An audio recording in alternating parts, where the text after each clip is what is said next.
Hey, welcome again. We've got a surprise. We're going live early. I know we're usually a bit late, but tonight it's just me, Bob, and the boys. How you doing, Bob? Doing good. Got to keep them guessing out there, man. Got to stay tuned in. You got to have the notifications. You got to be prepped and ready for Exactly. cardboard conversations because you never know what you're gonna get. Speaking of never knowing what you're going to get, one of the things that still got me, we're going to dive right in. Okay. One of the things that's got me really guessing still is the Fallout Commander decks are supposed to have 38, almost 40 new cards. Now, I've got no idea what they are, and we're just a few weeks away from release. I think this is one of the first times that I've really been excited in not knowing what we're getting in a new Magic release. And I think honestly, it's been a long time since we've not known what's coming up in a new Magic release. Oh, I actually missed the days because it's become, that dopamine train of never ending, preview cycles of what's coming. Spoiler season is never ending. And in all honesty, I think that when you keep that hype button always pressed, it makes people numb. And back in the day, yeah, we didn't know what was coming in new sets. If you wanted the hottest, freshest take on a new set that was released, do you know where you got that info? At the LGS. At the pre-release. I didn't even go to LGSs. When I was doing pre-releases back in the day, they didn't do pre-releases at the LGS. It was big enough that they would rent like a convention hall and there'd be 1,000 or so people there. And even with Ice Age, like my first memory of going to a Magic event, I'm not talking about my first memories of Magic, which was, in the dorm with the dudes and, going to the store a few times and playing at different places. But I never played in the store. In Okinawa, they just didn't have the room for tables and shit. It was just really tiny little store, probably like in Vietnam, where, it's like alleyway size stores and it's just a bench we buy. Anyways. So the first memory I have of going to a Magic event, like a legit sanctioned tournament, was for the pre-release, well, in relative terms, very different nowadays, of Ice Age, right? And I didn't know anything about what was coming out in Ice Age when I showed up that day, with my $20 entry fee and got a starter deck and 3 packs for $20. And you learn the cards when you cracked your packs at the pre-release, right? Yeah. And so you would it was a bit more fun because the way it was far more social. Because you didn't, clearly get to see all the cards, right? Because shit's rare. And so you'd wander around, the different tables watching people play or wherever there would be some buzz or excitement or the people winning and you would see what everybody's doing. Yeah. Right. And I think that's probably like my favorite thing. That's probably my favorite thing about going to draft is that buzz and that excitement from all of the other players as well. Not just the terrible deck that I'm building, which I always seem to do, but how other people are actually going at it. And, you probably do this every single time you've ever drafted. People like make their mana curves. They make like these stacks of cards. And I don't. I've never done anything like that. I'm just a terrible drafter, but I have a lot of fun when I do it. Even though I lose a lot, it's still a fun time to go down and do that. I tend to build based on things that have worked for me over the years, and it tends to end up drafting a lot of red and black, which are colors I typically never build decks from. There are 3 things I look for. Top thing is removal, because that's right. key. Yeah, totally makes sense. The second most the second most important factor would be flying. Like, I don't know how many times when I first started playing, they'd have that 1/2/2 flyer that just beats me down over 10 turns, and it's not a damn thing I can do about it. Like, that sucks. Or they pump it. It's like, so I learned very early on, that removal, primary, and flying were 2 very, very important things in a draft. Absolutely. Yeah. And so it tends to make you drift towards red and black because most of the removal is in red and black. Though current now, white gets a fair bit of it. Green never gets any, and blue rarely does. Like it'll bounce That's things, but yeah, it's very hard to keep blue going. So I'd pick a lot of removal, a lot of flying, and then try to find a bomb card. Right, that's pretty much the formula that I use, and I do okay at drafts. I'm never a top 8, never top 12, but if I win more than 50%, I feel like I'm doing well. Yeah, I don't even think I've gotten to top 4s ever before in my LGS. I maybe top 8 once, pre-corona and everything. Not very good at just making the deck on the fly. Definitely takes me a lot of time to build and brew. Actually, Matt's going over and creating kind of a deck tech and overview on one of the decks I've cooked up. So make sure you like and subscribe so you can be notified of when that goes live on the channel.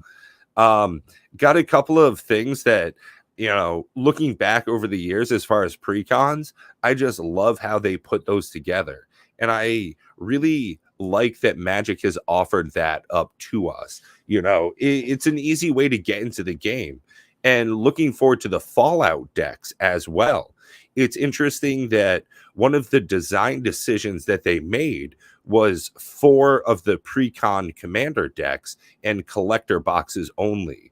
Now, I think that that's kind of a good and bad decision.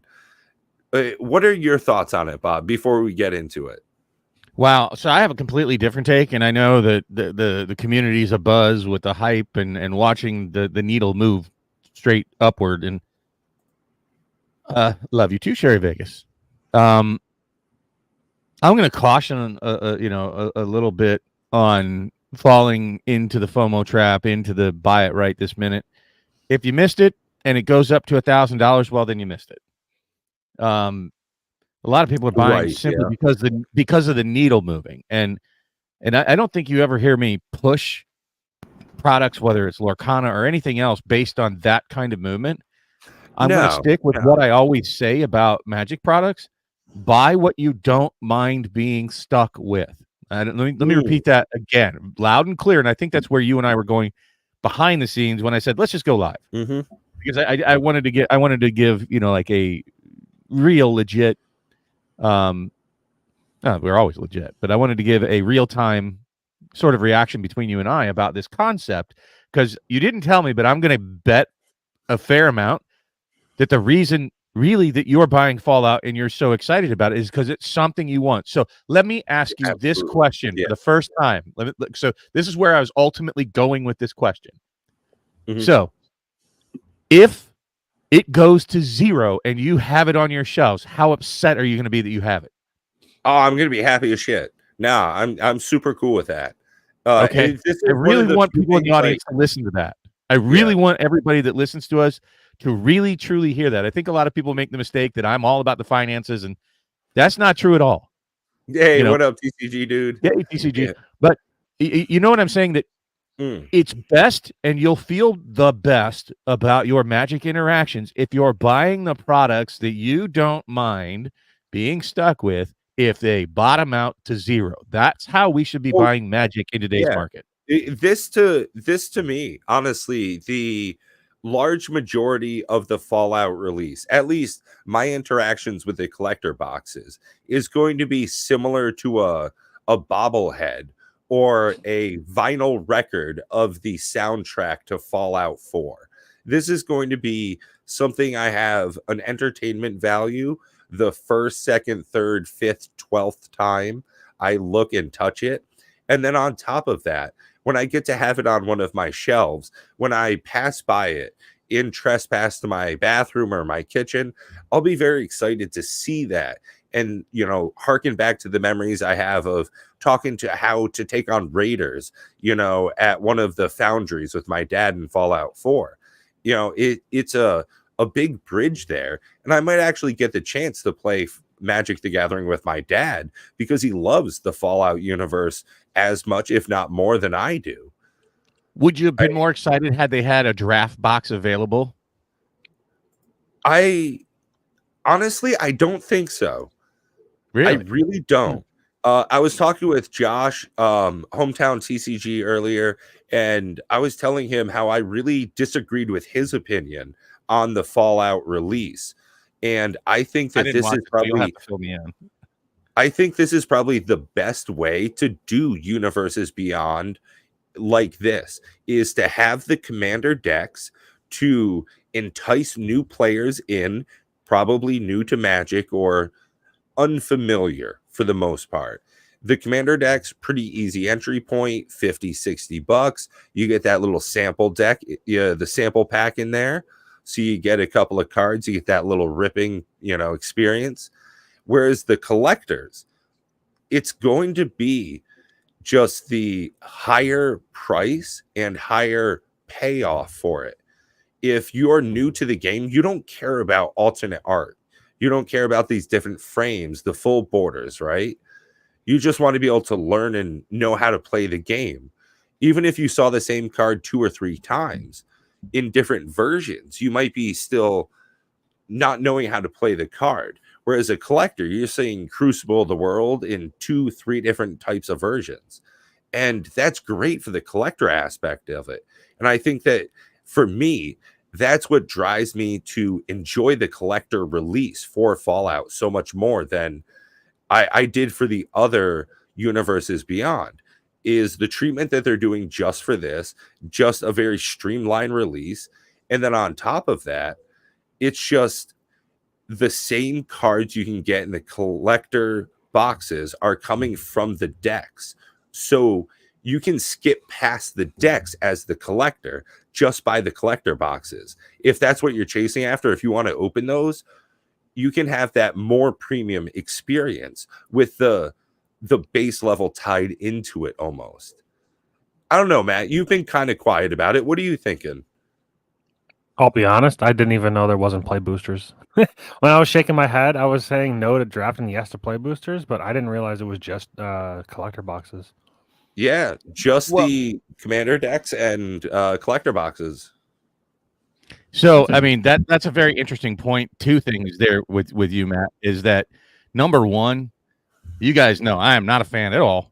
100% not a fan of the play boosters, but I also feel it's a mistake not to really. I think it should be a draft box, but even the play booster, I'd rather have a play booster than not at all. And I'll I have a different take than you do, Pat. That I think people that enjoy it for the same exact reason that I just bought a case of Lord of the Rings draft, and I'm pretty sure I have the Baldur's Gate draft. It's for future Bob, right? It's not for Bob now. It's not a dopamine hit to get that hot card. It's so that at some point in the future, if Pat were to come over, now I can't have a draft experience with you for Fallout, and it's your favorite IP. Oh, definitely. It's right up there with one of my favorite IPs of all time. I can't think of anything I'm more excited to be disappointed for. I don't think anything like so now. Literally, if we get together, we can't have a Fallout draft. Yes, no. What do you mean, yes, no? We can certainly pop open collector boxes. Are you saying draft the damn? Yeah, Matt knows what I'm talking about. Yeah. First off, they're not designed for draft. They have far too much power in them for a draft. Yeah, far too much. Yeah, but you can do anything you want. You can. You can't do anything you want. But all right, fine. I mean, if that's where you want to go with that. I'm saying do you think you wouldn't have fun? Do you think you wouldn't have fun drafting a collector booster? Like it would still be fun. No, as a matter of fact, and I have proof of that, because do you know what the one event was that I skipped at Magic 30 entirely? Was it Commander Masters? No, it was the collector random 6-pack draft. I skipped that because we were talking about Mark. I'm like, I'll just go get the packs afterwards because I don't really care.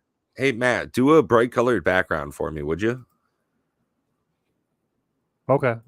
Bob and I both. I don't think there's enough cards to TCG Dude, because TCG Dude has a great question. And in this particular case, the answer is no, because there's just simply not enough Fallout flavored cards, right? I think they either need to do it super small, like a secret lair, I'm not a big fan of like the commander decks that are pre-con for like Warhammer 40K because you can't splash in replacements that are Warhammer 40K flavored, and you're going to run into the same thing with Fallout. If it's 38 new cards per deck, that's almost a full release. A small release, but a full one. I mean, 38, what's that? 40, 76, 150? Yeah, 150 cards, give or take, new, plus that are designed strictly for Commander, really. Oh, which is just fine for me. I mean, the biggest problem you can't have a draft. There's not going to be a draft. Well, there's not going to be any kind of sealed interaction with it, which I think is unfortunate. And I think TCG Dude brings up a good point here on the print quality of cards, and that's one of my biggest worries going forward. Is notoriously the 40K decks, the collector versions of them, all in third foil. Absolutely, all pringled, huge curls, and these collector boxes of Fallout are going to heavily feature these surge foils. What was the game that you guys opened that had like the crescent moon cards? We're like Legion, they look like a half pipe. His cards were super pringled. Mine weren't, which is weird because he must have just had a bad card or a bad batch. I was looking through some Magic stuff 2 days ago, and holy crap, they're so warped. It's actually insane. Like it's so disappointing. On which one? From Magic collector boosters. It was from trying to remember which set. It was definitely from Baldur's Gate. Commander Legends, the original, the ones that weren't the foil etched had a really bad curl to them as well. Oh, there's so many bad things about Commander Legends, the original, but I love the set for the design. Thank you for stopping by. Always great to have you here. What I think was even worse. Got to have you stop by so we can play test the new Fallout Commander Raids boss monster. Looking forward to that one with you. I think what was even worse for Commander Legends OG, the foils, if you've got some, you'll see they are super dark. I mean, they're foggy, dark, hard to read. They just really did a terrible job with the foils in the original Commander Legends. It was bad. It was very, very bad. That has to be the height of the shittiest cards I think they've ever made quality-wise. They were just horrible. Among the worst, yeah. I gotta say that they had in the double feature cards, though. Man, those cards had like no color to them. I think 2019, and there was like something that somebody at WotC got fired over, where the paper quality was so bad it felt like rough newspaper. If you get some M19 cards, I think it's M19. It's either M19 or M20. But they felt really bad in the hand. They were Midnight Hunt had that with the foils. They had I actually really, really liked it. It was like a coarse foil. It was really weird, but it felt different. It was like a porous foil. I don't know. It was kind of like if you took like a spray can of like matte spray paint and like sprayed over the card. And it sounds bad as I'm describing it, but for some reason in person it felt good. I always felt as though the Time Spiral remaster cards were one of the worst printed card stock I had ever felt in person. Go get some M19. I'm telling you, when I got them, I was like, is this not even a real Magic card? It felt that bad. I was like, I got to talk to my investing partner. I got a couple $100 in Card Kingdom credit, and I still just don't know what to do with it. Maybe there's a sale. Sorry to interrupt you. So that was one of the things I wanted to bring up. Right now, there's a 4-day sale where they have semi-reasonable prices over at Card Kingdom at the moment. So if you've got some credit, you might want to check that out. Like one of the ones I saw, and I think the price. Can you look? Do you have TCG Player? Actually, can you bring them both up? And I just wanted to show you like one that I found. The Odyssey tournament deck. I think I saw them. They had it for $69. I want to say that's like the old style starter decks at at Card Kingdom, but at TCG Player, I think it was like $129. So there's a arbitrage price disparity there. Right there, I think shop now, biggest thing, boom. And yeah, F that. Oh, look at that. Foreclosures at Karlov Manor at $99. Hell yeah, play boosters, super cheap. They're almost draft prices. Yeah, I'll pass. Bundles like for 35 though. Honestly, dude, if they go cheap enough, I'm buying them. They have to. There has to be a floor to. You know what? The one thing that's missing there. What's the one product you see missing out of that lineup? Modern Horizons 2. No. More of that. Yeah, we don't need any more Modern Horizons. Wave coming, I'm sure. Don't worry. No, I'm talking about for Murders at Karlov Manor. They don't have the Clue edition. The one thing that I actually not out yet. It's not. I know, out but they could at least like pre-sell it or something. And I pre-ordered the back of Lord of the Rings, huh? Yeah, it's on pre-order on or Bob's Hat. I could only order 2 at the place that I ordered them, but I'm fine with that. I mean, that's enough. Ooh, $50 off of that War of the Spark Japanese edition. How much? Well, it's $50 off, but what are they asking for it? 600. Yeah, no, they're like 200 and something. They've gone down quite a bit. That's not terrible. How much is that for the Innistrad bundle, or the Shadows over Innistrad? Is that 39? I can't remember. Looks like That's not terrible. Oh, it's out of stock, of course. Hey, it's on sale. Not really. Just kidding. Right. Yeah, but we don't have any. Is there a thing at the top where you can tell it to not show out of stock? No. All right. Like a filter? I don't know. Yeah, I see nothing. But there was an Odyssey starter deck. I was like $69 right there. The tournament pack, $65, right? So check out the same one on the second one in there, the Odyssey one. What is? I don't even know what that is. What is a tournament? It's a starter deck. It's the old school starter deck. I'm pretty sure. Okay. You get 45 random cards, 30 lands, right? 3 rares guaranteed, and like 9 uncommons. I'll say I don't know how much they normally go for. Oh, yeah, okay. see, half off. Huh. Right. That's what I'm saying. So that one jumped out at me. Just for those of you out there, yo, Dual Brain. No, I was looking just to answer your question. You sent me that email or that message today, Dual Brain. That's even a different sheet than I was looking at. So probably the one you were looking at was more hype. The one that I saw was just a half. It was like a full sheet. One available. Half the sheet even printed, and it was the bottom half was. Buy. One available, Bob. Buy. Well, there's only one left. Gotta get it now. Here, check it. Yeah, stop sharing. Stop sharing. Yeah, I'm fucking with you. Technical difficulties. Please stand by. Yeah. One thing I've been disappointed about recently that I found, you know how I was telling you like how much I love the oil slick lands and how I bought like a bunch of them? Yeah. Motherfucker. Mine didn't, Pringle. Please stand by. I think I have some right here. Mine are fine.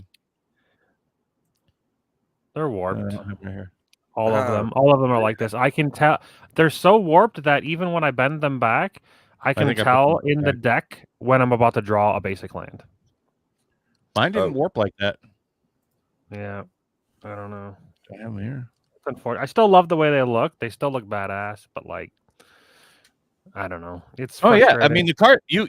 I don't know if you recall, Matt, when we were sitting down with people at M30, and I was complaining about the card quality. Remember we were talking about that with Rosewater, and he explained how like it's such a almost clusterfuck that they have all these different sources and whatnot that they've been trying for paper and blah blah blah. He was saying the location of where it's printed and then where it stays at and what the humidity is there versus where it goes to and then where it travels from and when it's opened and how long it takes for when it's printed. Yeah. And there's a bunch of stuff that they claim it's out of their control in some aspects. And I'm just like, but there's other games that don't have this problem. Your foil etched don't have this problem. They don't wrinkle or they don't pringle at all. Do you remember when I showed him the double-sided foils, how it was flat as shit, and he just kind of brushed me aside and say, didn't he say that you can't? They couldn't do that because it wouldn't be tournament legal. And I'm like, you already have tournament legal cards that are foil on both sides. Yeah, but I still have you can't see it, but this is a token from Lord of the Rings. It's already warped and it's double-sided. So it just happens to be. This is a double-sided token, and there's a very, very slight. Yeah, it's not bad, but it's still warped. Okay, but I think if they were this slight, nobody would complain. I think at this point, honestly, like curling of cards is probably one of the least complaints. It's definitely dropped lower on my worry sheet versus absolutely. Hearkening back to the whole, nobody saw this coming kind of thing, is the value of cards is probably more prevalent to me still as a watch point, even above some of the times what you're getting for the quality of the card. And I wonder if that's really a big thing in the Magic community. And I think for a long time it really has been, is lower quantity as a large import over the quality of the card itself. Commander Legends collector boxes as a great example of that is a lot of times you see people open those up and they're in terrible condition, but they were running near $500 for a collector box. We've seen a huge down trace in that since then, but still, I think that that's a big point. As you're seeing, Matt and Bob, for examples here with the complete foils, where they were very expensive to get your hands on, the oil slick lands, the whole bundle in general, and the quality of the cards in the long run, not phenomenal, but still highly sought after. I wonder if that's something that I got my bundles cheap. Remember, I pointed out to you guys like during Christmas months early, and Matt was like, "That's stupid. That's ugly. That's terrible. I hate that." And like, which one? The complete bundles. We can go back and rewind that. I pointed it out like in early December that year. Complete editions are ugly. I never said that I did. I liked them. The oil slick I always said I liked. It's the ones with the little like fucking symbols all throughout them and the foiled. I don't like those. Oh yeah. Well, I like the oil. I've always liked the oil slick. The oil slick are awesome. At any rate, I agree with you, Pat, that the curling has really dropped down on my list. Actually, all quality control has dropped way down on my list compared to other concerns. And something, that I didn't see coming for me that has been growing on me. I was an early adopter of not caring about and actually almost kind of supporting Universes Beyond. I was an early adopter. I bought a bunch of the Walking Dead Secret Lairs, and I was actually okay with that when it was very limited, right? When it was just a few cards here and there. But anymore, when I look forward, I honestly feel like Magic is losing its own identity in favor of the hype train that they're just trying to push boxes with separate IPs. And they don't really push at all the Magic story, the Magic lore, the Magic IP. It's become a Magic system, just like Legendary, and it's like it doesn't almost have its own identity anymore moving forward. I'll tell you one. You mentioned Secret Lair. There's definitely a secret there that I'm going to be buying almost certainly, and I'll probably almost certainly do it non-foil because we know how that works. Let me share my screen. It was just released a day I can't understand why the foil Secret Lairs are still commanding a premium. Because honestly, when I look, if I'm buying just for me to have the cards, I don't want them. I want the non-foil. So they recently announced the Secret Lair Sheldon spellbook. So this is a tribute to Sheldon, who passed away over, I think, about a year ago or so. So it's got Teferi's Protection, Eladamri's Vineyard, Bean Supremo. I've never even heard. Oh, it's a what is that? Bene Supremo. That's Italian. Sacrifice a creature. Something happens. Ink Shield, which is fantastic. But it's just got Sheldon Menery art on it. Only on 2 of the cards, which is a little weird, but Ink Shield. Ink Shield's really good. I really like Ink Shield. Yeah, it's just a nice little tribute to Sheldon. And it's got a nice looking Soul Ring and a Command Tower to pay tribute to his contributions to that Command Tower and Soul Ring both look really good. It looks real good. Yeah. But yeah, it's only $40. It's actually not too bad. When is this coming? Teferi's Protection alone, March 24th. I'm sorry, February 26th. It'll be until 24th. And 50% are going to the American Cancer Society. So that's really nice. This might be worthy of grabbing. I actually kind of like Secret Lairs at this point for targeting some of the cards that I want to get at a low price, and I don't have to buy. And we're doing a minimum of 250K. So no matter how this sells, which I have to imagine it's going to sell out. There's no way this doesn't sell out. Right. What is that card's name? Bene Supremo, and it's what is it? 4 casting cost. You have to sack a creature. So what's a 4 casting cost sack creature?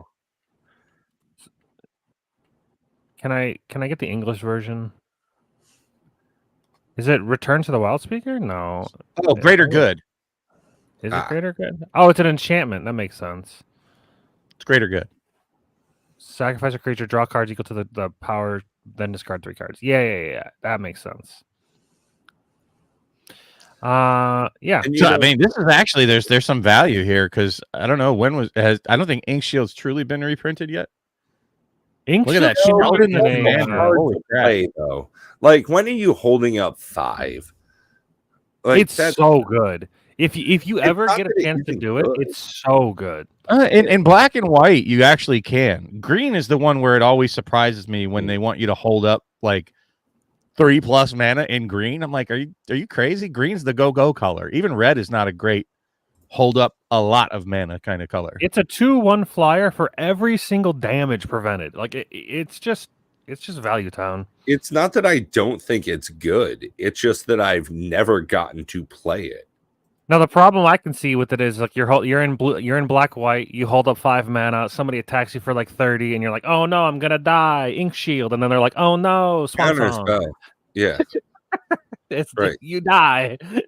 And hearkening back to TCG dude here, saying the low allocations of the Fallout product is going to assist in the price hike. I think that even the rumor of lower product is going to assist in the price hike. I think that's why where we are now is the amount of creators saying that, we're not getting a lot of our collector boxes in. The commander decks are going to be flooded, but we can't get those collectors. Now, I think that absolutely is the reason why we're seeing the price hike right now. And going forward, if it rings true, it's definitely going to stay that way. I don't know. I wouldn't say stay that way. People are fickle. Prices, right? Because people live in the moment, right? And people are like, oh, I gotta have it now. And I'm part of that FOMO, and I gotta grab it because it might shoot up to 1,000. And then when it doesn't, and a year or 2 or 3 have gone by, looking at you, Commander Legends, and then people start selling off at half of the hype value. They get angry. They write Reddit posts and comment on YouTube videos all angrily. I'm just saying that seems to be. I would. A lot of people that are buying in now and are going to be very disheartened 6 months from now. I think anybody that's buying into the hype has definitely already lost whatever they were investing into it. Absolutely. I don't know. I think there's going to be a window, and I don't even want to try to guess values, and I'm not going to predict what's going to happen in short-term markets with hype and FOMO and all that kind of shit. There's not data to look at and go, oh, well, I can kind of see where that's going. And I'm going to go back to what I was telling you, or what we were talking about before, and telling the audience that personally, I don't buy anything that I don't mind being stuck with if it's worthless. Period. And I think that's a happen to have a side effect. If you happen to have a side effect that is good, like the value should be a secondary benefit of it, right? Before when it was a collectible, when it was truly a collectible, and you could look at it in a collectible market, which I have been over the past few years, and I talked about it publicly here. And I've said they killed that. It's not a collectible anymore. It's really not. And you can't look at any of the historical data and depend on that for a future predictor. I honestly feel that even people that are relying on the reserve list being sacrosanct are going to find themselves ultimately in a sad spot. I think that Dual Brain might be more onto something where he grabs a lot of corner case, weird, one-off kind of stuff. Rare things are rare things. That doesn't change, right? And he gets a lot of like print run, sheets and like just different oddities in the Magic world. And I think that random collector items, totally. And I was talking to somebody else that doesn't really understand Magic and doesn't really care, but expressing the idea that I've said for a long time that the original printings should carry some sort of premium in a collectible market. We've gotten away from so many sound collecting principles. Like I said, Magic's not a collectible entity in my book. Sorry. No, not long run. I mean, no, at this point, I don't know what really is. I mean, what in 20 years, what is someone going to really look back and want to get their hands on in the year 2044? I can't imagine that Magic the Gathering boxes is going to be something that people really are going to pay a huge amount of money for in any equitable way. Maybe something more historic would be worthwhile as like an investment as far as something that's like air quote collectible. But I've never really been in it for that aspect. Is I want to be able to have fun with it. That's my whole point in interacting with Magic, is I want to have fun with the cards I'm playing with. And that's why I'm so heavy into proxying, is I want to have fun when I play the game. You know, it's not all about the value of the cards, the monetary value of the cards. And well, I think that's something to, you know, be very specific about. I think that WotC made the wrong call and sided with the wrong part of the audience in favor of supporting their desire to get these ridiculous short-term gains. We're still in the short-term gain process, folks. Don't kid yourself. There's still a precipitous fall coming. And what the reason I say that is they sacrificed a history of 25 plus years of a collectible market. That's why it was a CCG, right? And they sacrificed that in the interest of short-term gain. That's like, make no bones about it. You'll see this in the future. The numbers will play out, and it doesn't matter that they go, whoops, I'm sorry, we messed up. We're going to print less. And at some point, they'll probably even say, oh, look, after they've already reprinted everything that's worth value, and go, we'll stop reprinting now. It's like, who gives a shit? You've already destroyed the collectible nature of it. So that don't kid yourself. That is exactly where it's going. And you know what? They're not the first one that's done it. In my lifetime, I've seen this happen over and over. You want to know what the first thing was that I remember that happening with in the a collectible market? It's the Star Wars dolls from the original Star Wars movies. And I remember, like, in the mid-'80s, they reprinted them over and over again. I remember being excited about it. Okay, fine. The action figures. And then they mass-produced them, like, in the mid to late 80s, if I remember correctly. And nobody cared anymore because they weren't rare anymore. Same thing happened with Beanie Babies, Pog, Pez dispensers, Holly Hobby. We could go on and on. Sports cards have already really walked this very same path that Magic's walking. What is your definition of a collectible card game? Oh, I mean, when you say collectible card game, I mean, you could define it in 1,001 ways, but it's something that's collectible, and people will argue that, oh, it's still collectible. Yeah, their value the value of cards has nothing to do with collecting something. I've seen so many pickers and so many like you know, I don't know, so many collections of things that has no value, no monetary value, but the value is all in your head. What is it worth to you?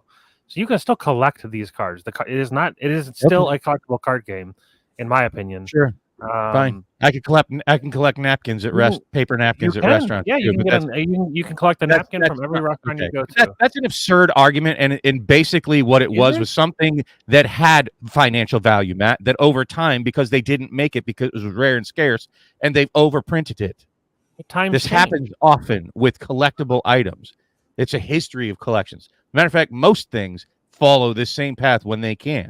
The things that can't be reprinted again are like the very first stamps, the very first coins, things that people find collectible value in because they're rare and have financial value. Yeah, they try to wring the value out by keep reprinting it so that they get all their money and then you get none. It's great. And then they have no long-term sustainability. That's the thing that you change here. That's the part of the equation that disappears.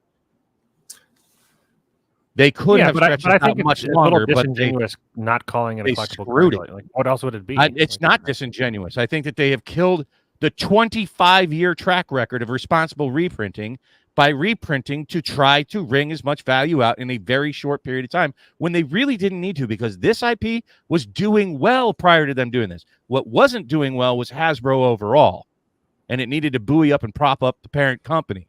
So they said, let's go. Print that button as fast as possible. Yeah, right. That's my take on it though as well, Matt, is though even though they didn't need to do the things that they did do them. The choices that were made to shift the focus of the company to more monetary focus, right? That's the big thing for Wizards of the Coast now. It's not so much the stewardship of a healthy game long term. It's more about making money short term. And they're doing a bang up job of it. Big ups, guys. But along with that is that is their focus now. They didn't need to do that, but they did. And that's the choice. Is it's been made already, and now we're just in the wake of the new design scheme as we go forward to set after set after set. You know, we look forward to the Fallout, we look forward to Thunder Junction and Bloomborough, and now we're hearing that we're going to get 1 to 2 sets the size of Lord of the Rings every year going forward in Universes Beyond. I mean, this is just the new Magic now. It's just the new way to consume this game. And as far as it being collectible, there is a fair argument to be said that with serialized cards, it's far more collectible than it ever has been. I mean, has there ever been a Magic card that's been more collectible than what has been produced in the last year with the One Ring?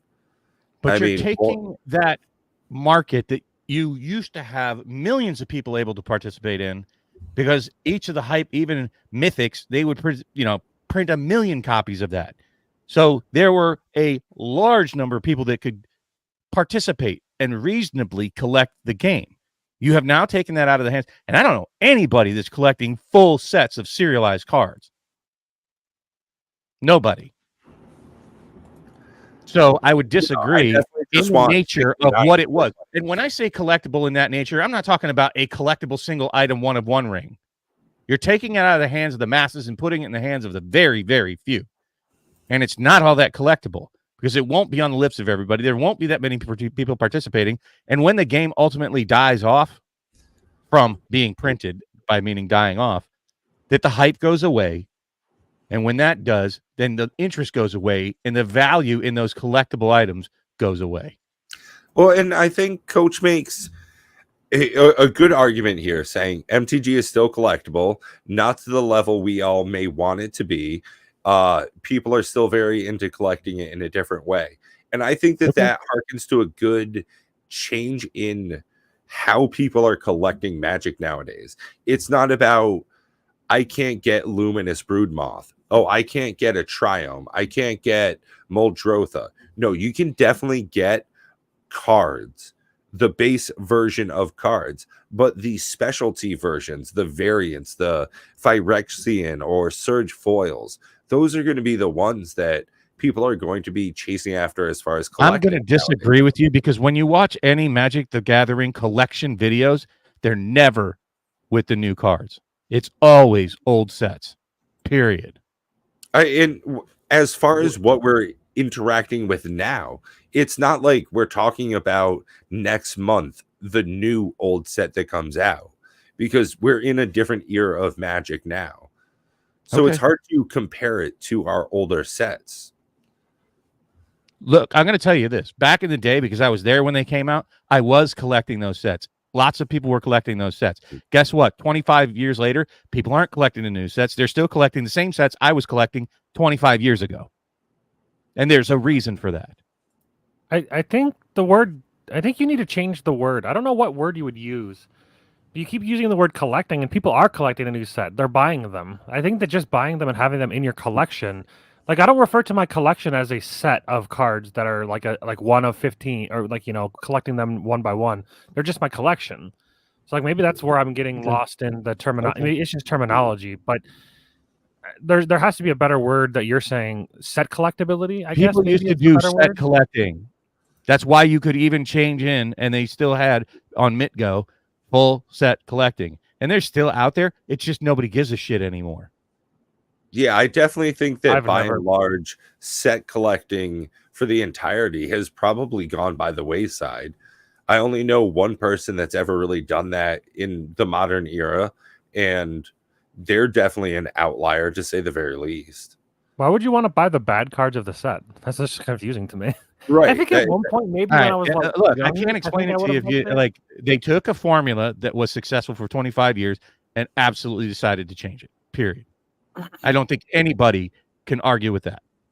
So you would Now, rather there have used no to be a special thing. versions See, of the it's card so at all? foreign to you, and it blows your mind that people used to collect entire sets, and that's why you would be able to do something with your janky cards. You'd say, "Oh, there's one rare that I really like. Here's 4 janky ones I'll trade you that I got in draft for your one good rare." That's gone. They killed that. That's not even possible. That's a foreign concept at this point to anybody playing Magic. I mean, they probably throw those cards away. Let's be honest. They probably Yes, find people them just leave them on the tables there because they're Yeah. fucking worthless pieces of paper. And that's what I'm saying. And that's not because of the game. It's not because of people that collect. And it's not just because I'm an old guy. It's because of what they've done to Magic. I think when I was younger, I remember vaguely.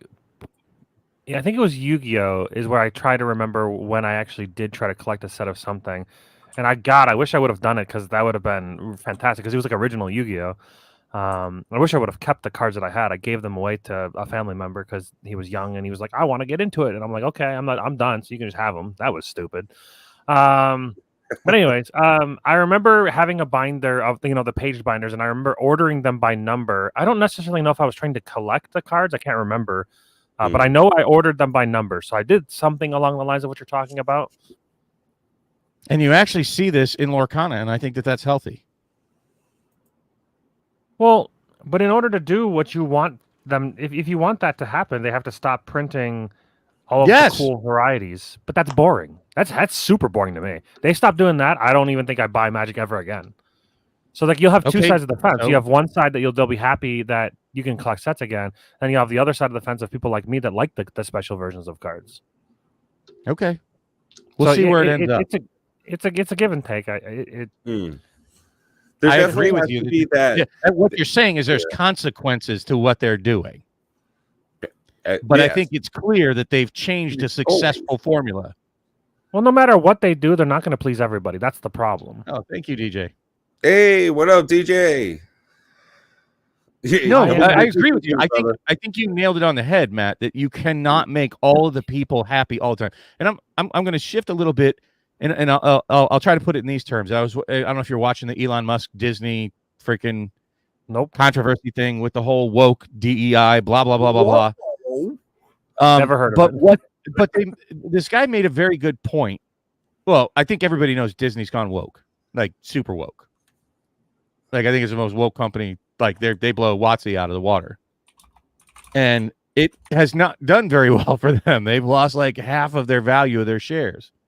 Are you talking about like African American mermaid and like you're talking about like just like trying to incorporate culture it's everything that's woke. I'm just going to define it that way so I don't offend anybody. And cultural appropriation. I feel like it's better terminology than woke. What? No, not just cultural appropriation because it's gone all sexual orientation, blah blah blah blah blah blah blah. So it's anything woke. Seriously, and Elon Musk basically said that now I think I don't know. He said something about them not including basically white people. And what I'm going to state at this, the point that was being made is that Disney decided so that they could get into the woke eye, that they would target a different audience than their main audience, which is parents of children. And they've suffered dramatically for it. The movies are just tanking one after another. They're hemorrhaging money. They're in the middle of controversy all the time, getting sued. They wanted to appear, aren't we so great and woke, and we're up with the hip crowd. We're in with the cool gang. And they have abandoned their core audience, and they are suffering dramatically for it. Yeah, their and I think stocks are like half of what they were in yes, 2021. this is my point. And ultimately, I think that WotC's going the same direction, but not necessarily just woke. But they've picked a different tact with something that was working, and it's going to have consequences. They abandoned the audience that got them there after 25 years of a collectible card game, being able to collect sets and not having 80 billion versions of things, for this new tack that they've taken. And it wasn't because it was failing. They needed to in a certain way, though. No, they didn't. This is what I'm saying. Think that they had a slow, steady growth. Reflective of this is probably the same thing, Matt, that you can see in that Disney stock chart. Is Corona definitely changed how people interact with things. And going to Disney theme parks was probably one of the big things that changed post 2019.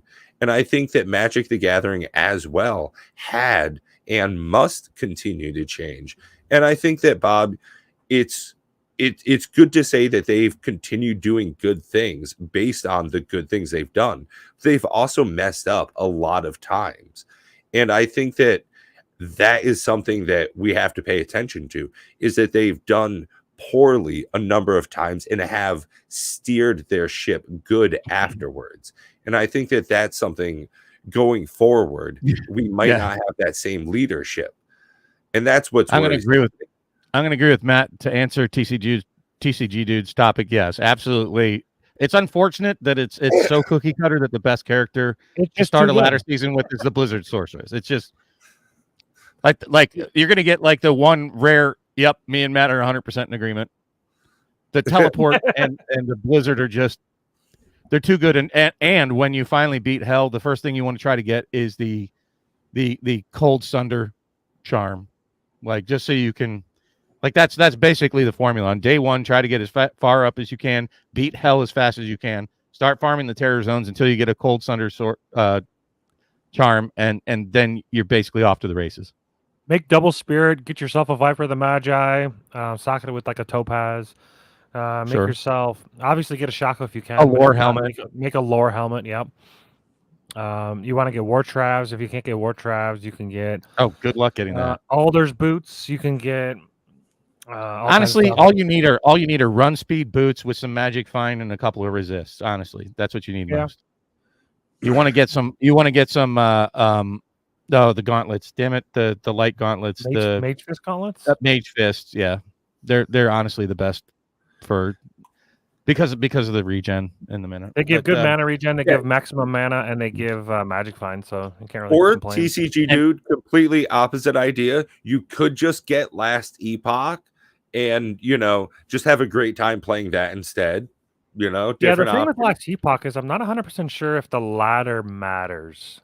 Like, this will be their first official release, and normally in like with Diablo 2, the seasons thing, the whole like aspect of like a ladder reset, there's an appeal to it, and because it's Last Epoch's first release, I'm not sure if that's more exciting than a reset, which sounds weird to say, but I don't know. You know what? They're not mutually exclusive. You can do both.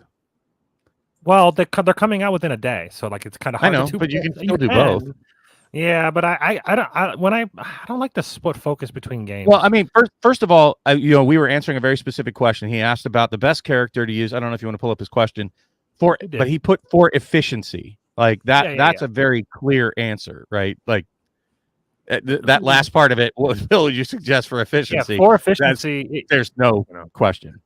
There are other builds that are better in other areas of the game, but Blizzard Sword can do the best because it can teleport around. It can farm Mephisto and Andariel. It doesn't have to worry about the immunities there.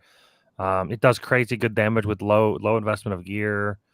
It really will give you the best bang for your buck. And if you want to go for like probably the easiest class to play, because Blizzard Sorceress you have to get used to, and there's some things. Honestly, the easiest, if you're brand new to Diablo 2 Resurrected, I would go with the Wake of Inferno Assassin. Like they have a run speed boost, and that those traps that they throw down pretty much just clear things all the way up through basically Hell. And then you can add in some lightning traps as well. But the Trapacin is really pretty good until you can farm up the gold and the Mal runes to make Mosaic, and then you're off to the races with that. But it's a very fidgety class. But the Wake of Inferno Assassin is a great way to get started if you don't have a lot of skills and don't really know the game well. You just throw out a bunch of those traps, and they pretty much do all the killing for you. Blizzard is a little finicky because there's kind of delay and things run at you and positioning matters, and you're going to have to teleport around to avoid things. And because of the way that the Blizzard falls, there's like little pockets of like. Yeah, they could stand there not getting hit in the middle of it. Right. So you have to like kind of shift around a little bit, make them turn, make them move. But Blizzard is definitely far stronger overall than the Wake of Inferno. But the Wake of Inferno is far easier because the traps turn to shoot the mobs. Like you don't have to think at all. You just throw out a bunch of traps. It's been a while since I've played it. The biggest problem with the Assassin is they can't teleport until you get Enigma. Okay, we got something deep here from Coach. Your assumptions are your windows on the world. Scrub them off every once in a while or the light won't come in. Those who cannot change their minds cannot change anything. That's not true. I haven't scrubbed my windows since they were put in, and they look fine. I can still see out of them. Yeah. I'm just saying, like, I'm thinking about it. I'm like, I haven't actually washed my windows. I feel you. Ever. You know, that's honestly love you, buddy. I get what he's saying, that's but good. I understand what you're saying there, Coach, but realize that you also need to kind of realize when you're pointing that one finger at me, you need to kind of look at the other four fingers where they're pointing, or the other three fingers. At any rate, the point of what you're saying is that yes, that it's my opinion. So let's be very clear. These are our opinions, and it's not definitive. I'm not stating any of these things as fact. It's my observations. You can take it for what you want, right? That it's just a perspective on what you want to do with that. Great. I caution most people not to cherry pick. That's one thing I tend not to do. And we argue behind the scenes often about cherry picking. Matt and I got into an actually very good session about that very topic, and we're on very opposite ends of it with cherry picking data. And we definitely both realize that it's difficult, even when we're intentionally trying and openly aware that we have different perspectives, to gather enough empirical data to make a solid conclusion, because it's just not easy to gather that kind of aggregate information to make a definitive statement about things. So much of it's just his opinion, my opinion, and from the pieces of information we have available to us to make decisions. I tip my hat to you, actually, sir. Yeah, I would say, new member. Welcome, Martin. So hopefully I've convinced Matt to because he was even unhappy with the charts that he was looking at, but it's still great information for people out there to look at. And my perspectives, like I said, I think that from my opinion, the best approach with what we open the show with Pat is that you're going to be far happier, I think, in general, again, opinions, if you buy products, you don't mind if that product has no financial value in today's markets of Magic, because that ship has sailed. I think that it's interesting for me so much with the back and forth where my focus has been lately with TCGs and video games in general. When I spend $5.99 on a booster pack down at my LGS, right? I get, some nice draft pack of some recent release, right? A play booster or some shit, right? And if I were to take that same $5.99 and put it down on Steam and get some early access or new release, I could get 10 hours of fun out of some little game. If I were to spend $100 on a cheap booster box, would I have the same fun if I spent $100 in video gaming? I don't know. And that's interesting because 5 years from now, that same video game purchase is going to be absolutely worthless outside of the fun I had playing it. Whereas some of those cards might have actual monetary value further on.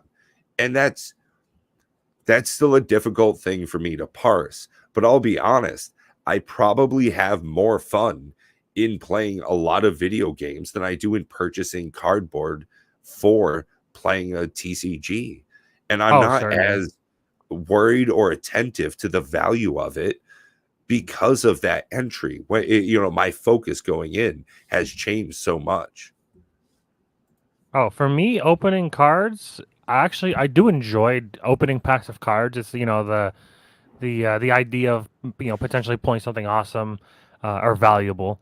That is more fun to me than just having it sit on the shelf behind me. But the financial aspect of it, like the amount of money you spend on a booster box, like 200, say a collector's booster, say you just buy like a normal one, $200, not like a premium one. 12 packs is a very small amount of packs. It's not that many. I go through a collector box in like 15 minutes or less. And in 15 minutes, that's with like making a video. So that means if I were opening it alone, I'd probably be less than 10 minutes. $200 for 10 minutes of entertainment, not worth it. Now, you could say, depending on how you do, like, if you open up enough value to get your money back, maybe that was a free experience. If you're able to actually recoup everything back, then cool. But if you're paying $200 for 10 minutes of experience, I can tell you so many video games that you could buy that'll give you hundreds of hours, thousands of hours of entertainment. Some are free, some are $30, $60 even, So the only reason then I would less than $20. And how many hundreds of hours have you played? Stardew Valley. It's games like $10, $15. Okay, cool. We could start racking this up. That Out would of be Exile, free to play. Diablo 2 Resurrected, $13.99. Diablo 2's on sale. Very good game, Diablo even 2, for its age. Right 6 out of 10, no problem. Hours. Yeah. I mean, there are people who literally make their career out of playing a game that costs like $20. They pay for their house, their wives, their kids, and it's all taken care of off a game that costs $20. There is not a single thing in Magic the Gathering that has any compare. It's just so funny that people think about the investment into cardboard, whereas very tangential. Sorry, guys. Well, the biggest problem is that you can say that proxies are for me, you can say that proxies are the thing that ruins the idea of like needing the card in order to like play the game. And that's, I don't know anybody saying that don't anymore. Ever need I don't actually need the card. Like for instance, look at it. Look at it. That's the value. It's completely non-existent. It's so this right here. So this you almost can't even tell that it's fake because it's like trying to focus on my face. Stop it. We're also broadcasting in 720p, so I would never know. So this is just a printed out card on cardboard stock. Stop it. And it plays the exact same as if I look at another card in my deck that's real. Like, oh, this is a real card. But like realistically, they both play the same. And as long as you're playing in a group or that doesn't care about proxies, which I actually, to this day, I've never played with somebody that actually cared about me using a proxy. So no, I guess until that happens, I don't care. No, and it's funny because I'm looking at buying all 4 of the Warhammer decks, right? Really excited for those to come in. And I want to be able to take that experience down to my LGS and be like, hey guys, I've got 4 decks. They're all made to be able to play against each other. So we don't need to have to worry about what you brought. If you're a new player, it's pretty easy to pick up. It's quite thematic. If you're an older player, don't bring all that heat. We can all play on the same level. And for the cheap price of buying all that in proxies, the fun you get out of that. And that's, again, a different way to interact with the product line.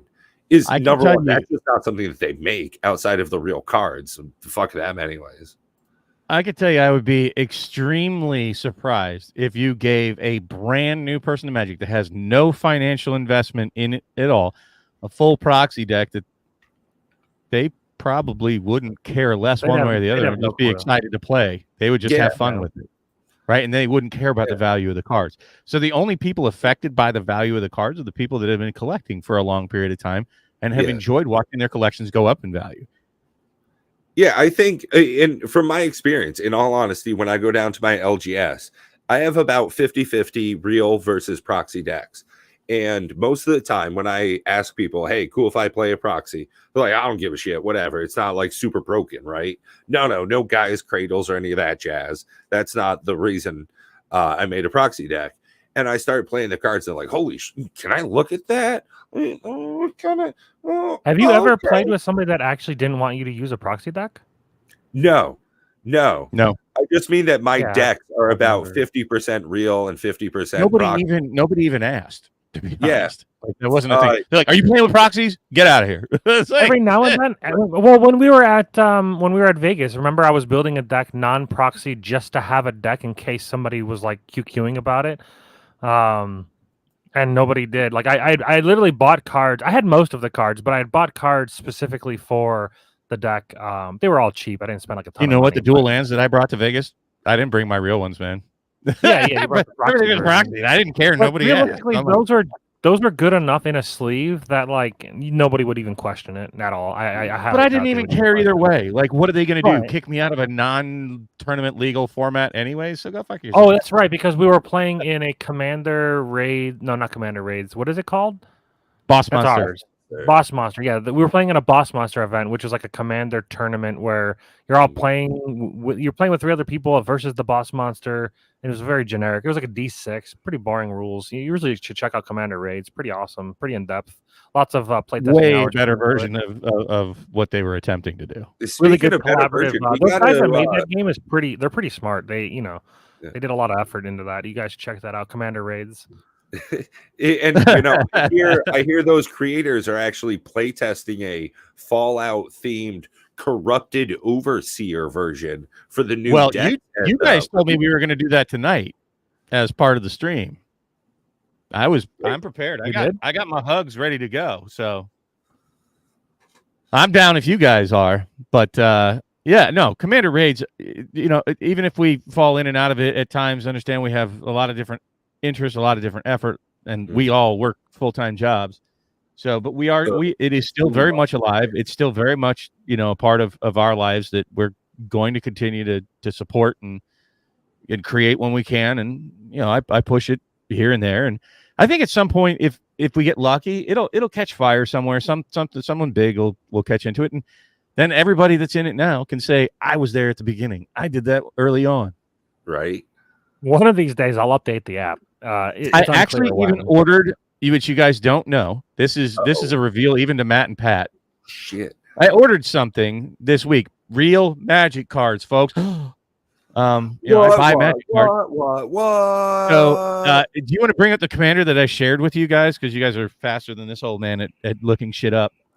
So what I was thinking is that somehow we incorporate. I bought like 150 copies of that guy to potentially sign and give to people that play and support and spread Commander Raids, just as a thank you. It's worth like 6 cents, folks. So don't get excited. Say, was it like $20? No, it's like 6 cents. Do you remember? It was that commander. I was like, oh, this guy's pretty. You bought 150 copies, so it was like $20. Sure. Yeah, it's $20 worth of total cards. But so I got pretty excited. It's a Lord of the Rings card. It's a Lord of the Rings commander. I'm trying to find it on my TCG orders here. And I was like, oh wow, that seems just like a very good card for anybody that would get into. I love that Commander Raids. Even like if you don't know what else to do, it's the guy to begin building around, right? Oh, son of a bitch! And Coach, you make a good point. Proxies used to be frowned upon back in the earlier days, but I think nowadays the way that people interact with Magic the Gathering has changed so much over the years. I mean, when Magic first came out, it was like beta versus VHS days. Nowadays, I don't even have a place I can put a CD in my computer. Media has changed so much, and I think 5 to 10 years from now, we are going to see a huge shift in the focus of Magic across the board. But also, proxies back in the day, they followed like two. There were two routes of proxies. One, people were trying to fake the card to try to sell it off as a real card, which obviously back then was more difficult to do. It's way easier to do now.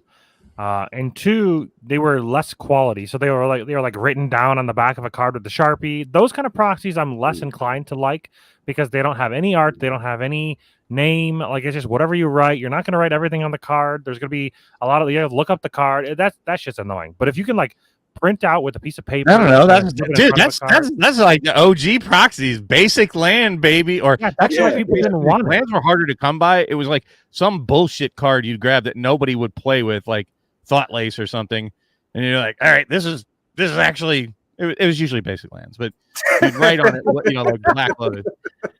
I mean, I don't have a place I can put a CD-ROM either, and I'll be honest, I have had to see a CD-ROM. I used a CD-ROM. I forget how many years ago it was, but I remember that I had to use an old laptop to get. Oh, I had bought. What did I buy? It might have been the DDR mat. There was something that I bought that came with a little mini disc that had like the drivers for something. Oh, those mini ones! Holy shit! And then I remember, the little circle ones, early little mini 2000s ones. tech, much, huh? Yeah, and then I remember that I think I had like Googled it, and you could just buy. You can get the downloads or the drivers online. Yeah. But either way, I had gotten the drivers for something off a CD, but I had like an old laptop. I'm talking like I think it has Windows 2000 on it. I still have that laptop. I don't know why. Don't ask. Yo, rest in peace to XP, huh? It is what it is. I remember loving XP and never wanting to change to Windows 7 or 10 or whatever. And then I'm like, oh, you know what? Windows 7. Windows 7 was great after they did all the security fixes. It was probably my favorite one. Yeah. Now I won't get off Windows 10. Fuck the new one. I don't remember what it's called. 11? 11? Yeah, I gotta say, I use 11 now, and I love it. I don't know if it's the newest one, but it was one after 10. I remember I tried Windows 11. This was a couple years ago. I think it was. Welcome to the Operating System Podcast, brought to you by Cardboard Odysseys. This is the potpourri podcast where God only knows what we're going to talk about because we don't. It'll just get. I remember first downloading. Oh, it was when I bought I had bought an Alienware computer because the new 40 series graphics cards. This was a while ago, but they were basically sold out because of COVID. And because of mining, combination of the two. And I had found a good deal on an Alienware computer, and it came with Windows 11. And I remember trying to play Diablo Resurrected on it, and it crashed immediately the moment I loaded into the game. And it was a Windows 11 thing because I was able to go back to Windows 10, and it worked perfectly fine. I returned to that computer, by the way, because it is dog shit. They glue the motherboard into the case so you can't remove the guts and put it into a better case. I'm serious. They fucking glue down the motherboard. And I'm not talking about I'm not talking like a little bit of glue so it doesn't move around. I'm talking about they literally like cement, rubber cement, the fucking case. The case is bad. The case's airflow is so bad. Speaking of taking the guts out and just sticking it into something else, Bob's got a great card here. Círdan the Shipwright. I think that interesting. This is the guy I bought 100 copies of or more, or 200 copies, whatever I bought. I bought a bunch. Just I figured, have him on hand. Hey, what up, Cosmic? This guy, I don't even know how it popped into my world. I was unaware of him. Card. I like this guy. But I was like, this guy is not quite busted for Commander raids, but it's pretty good. So if you have some sort of way to give him haste, like, I don't know, Concordant Crossroads out on the table, every time you cast your commander, he's going to trigger. And it's great for everybody at the table. So let's kind of explain the mechanics of it a little bit.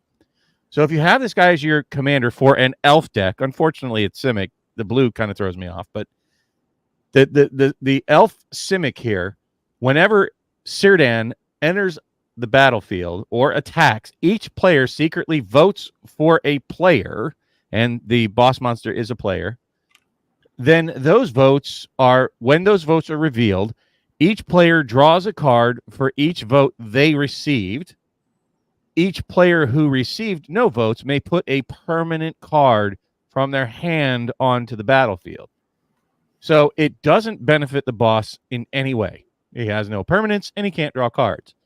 So if everybody just wants to put something big out onto the battlefield right after a board wipe, you have this guy enter the battlefield. Or if everybody wants to draw cards, or if somebody specifically needs to get a handful of cards, we can all vote for that person.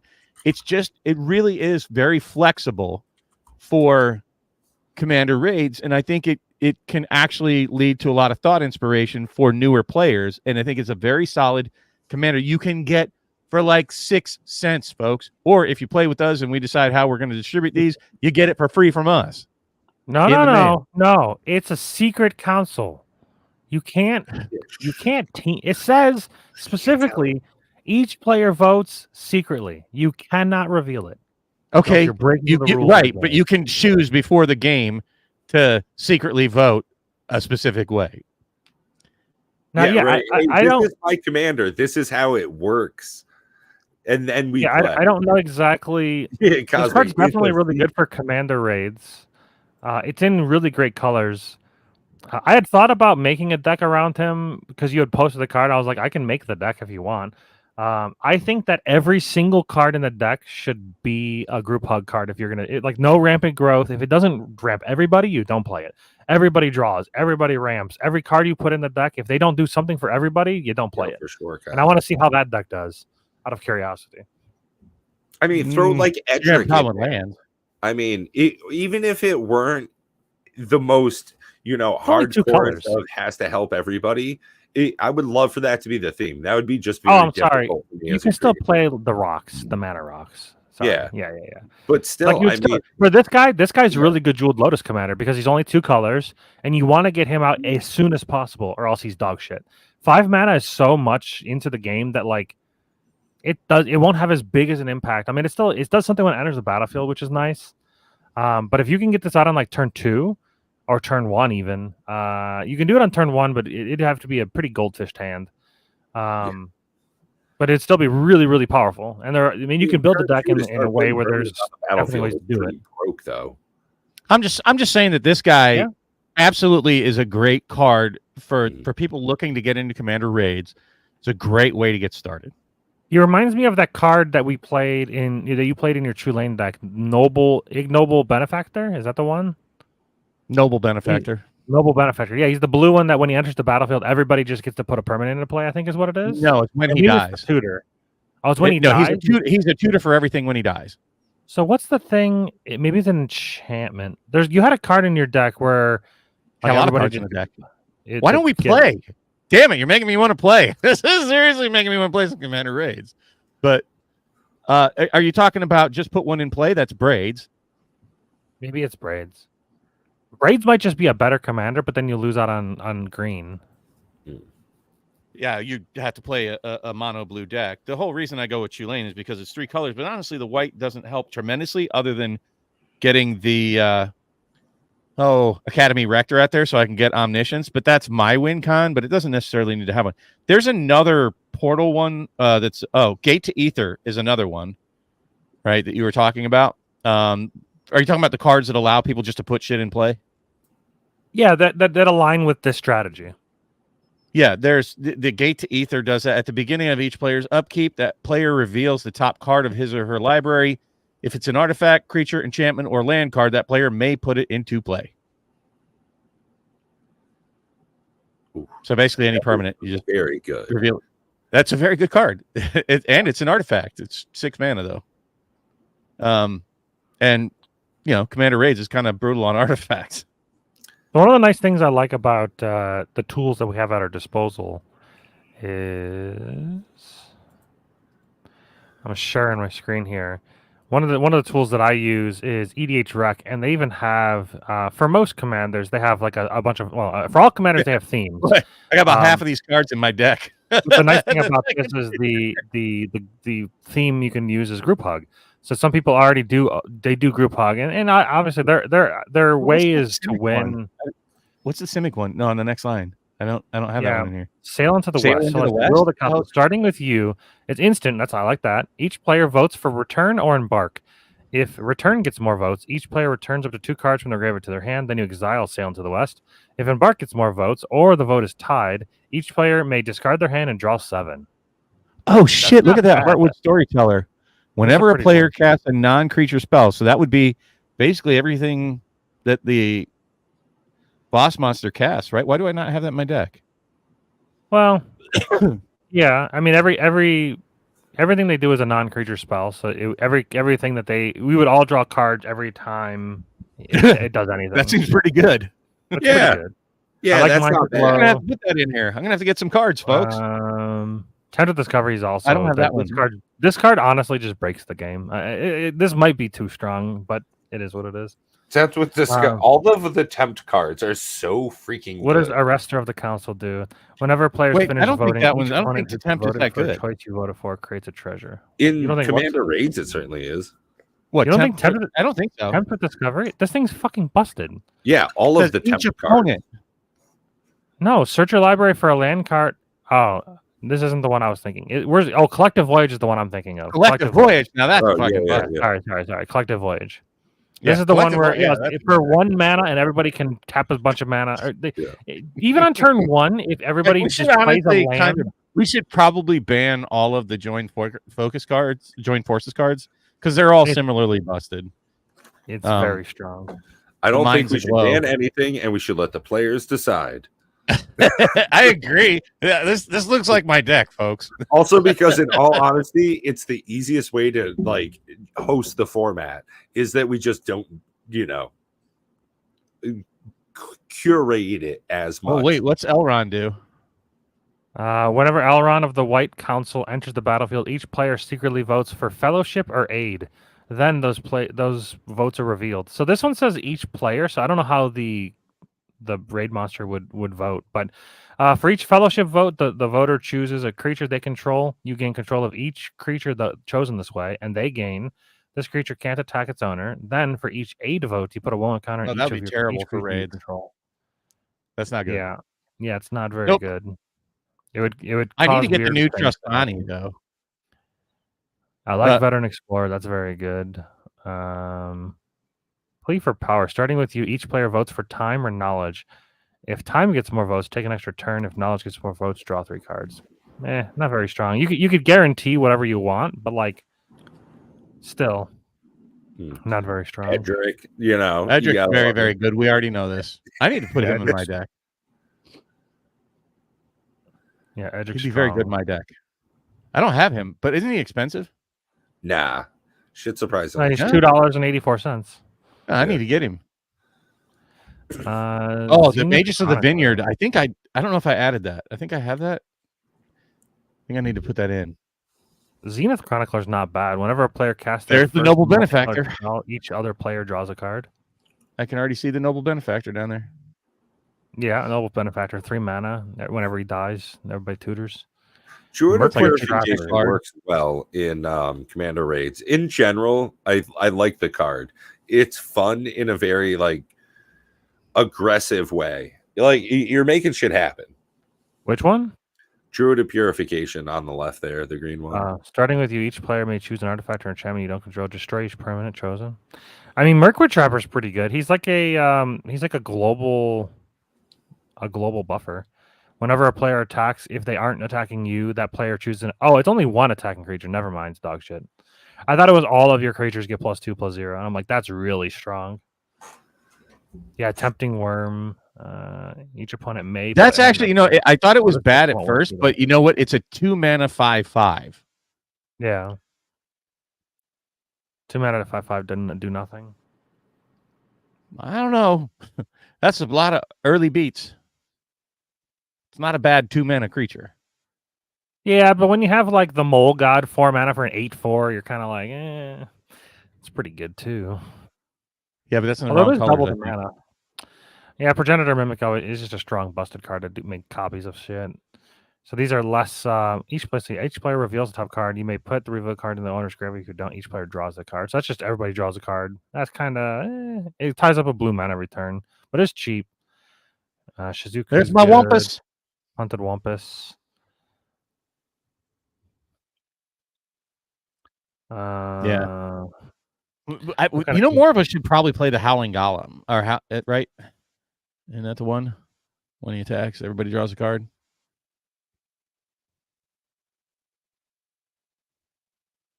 Well, I don't want to sit here and deck all night on folks, but you get the idea. And that was a thought I had this week. That's my what did Bob buy this week?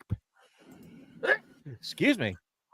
And it was thinking of you guys. Anybody that wants to play Commander Raids, We'll figure out a fun way to kind of get the cards dispersed to people at some point, whether we do like maybe a tournament weekend and we have lots of people playing Commander Raids just for fun, and you get tournament play points and not necessarily beating each other or outcome, but just for how long you're around. Maybe we somehow figure out a good way to get everybody that plays on that weekend gets a card. Yeah.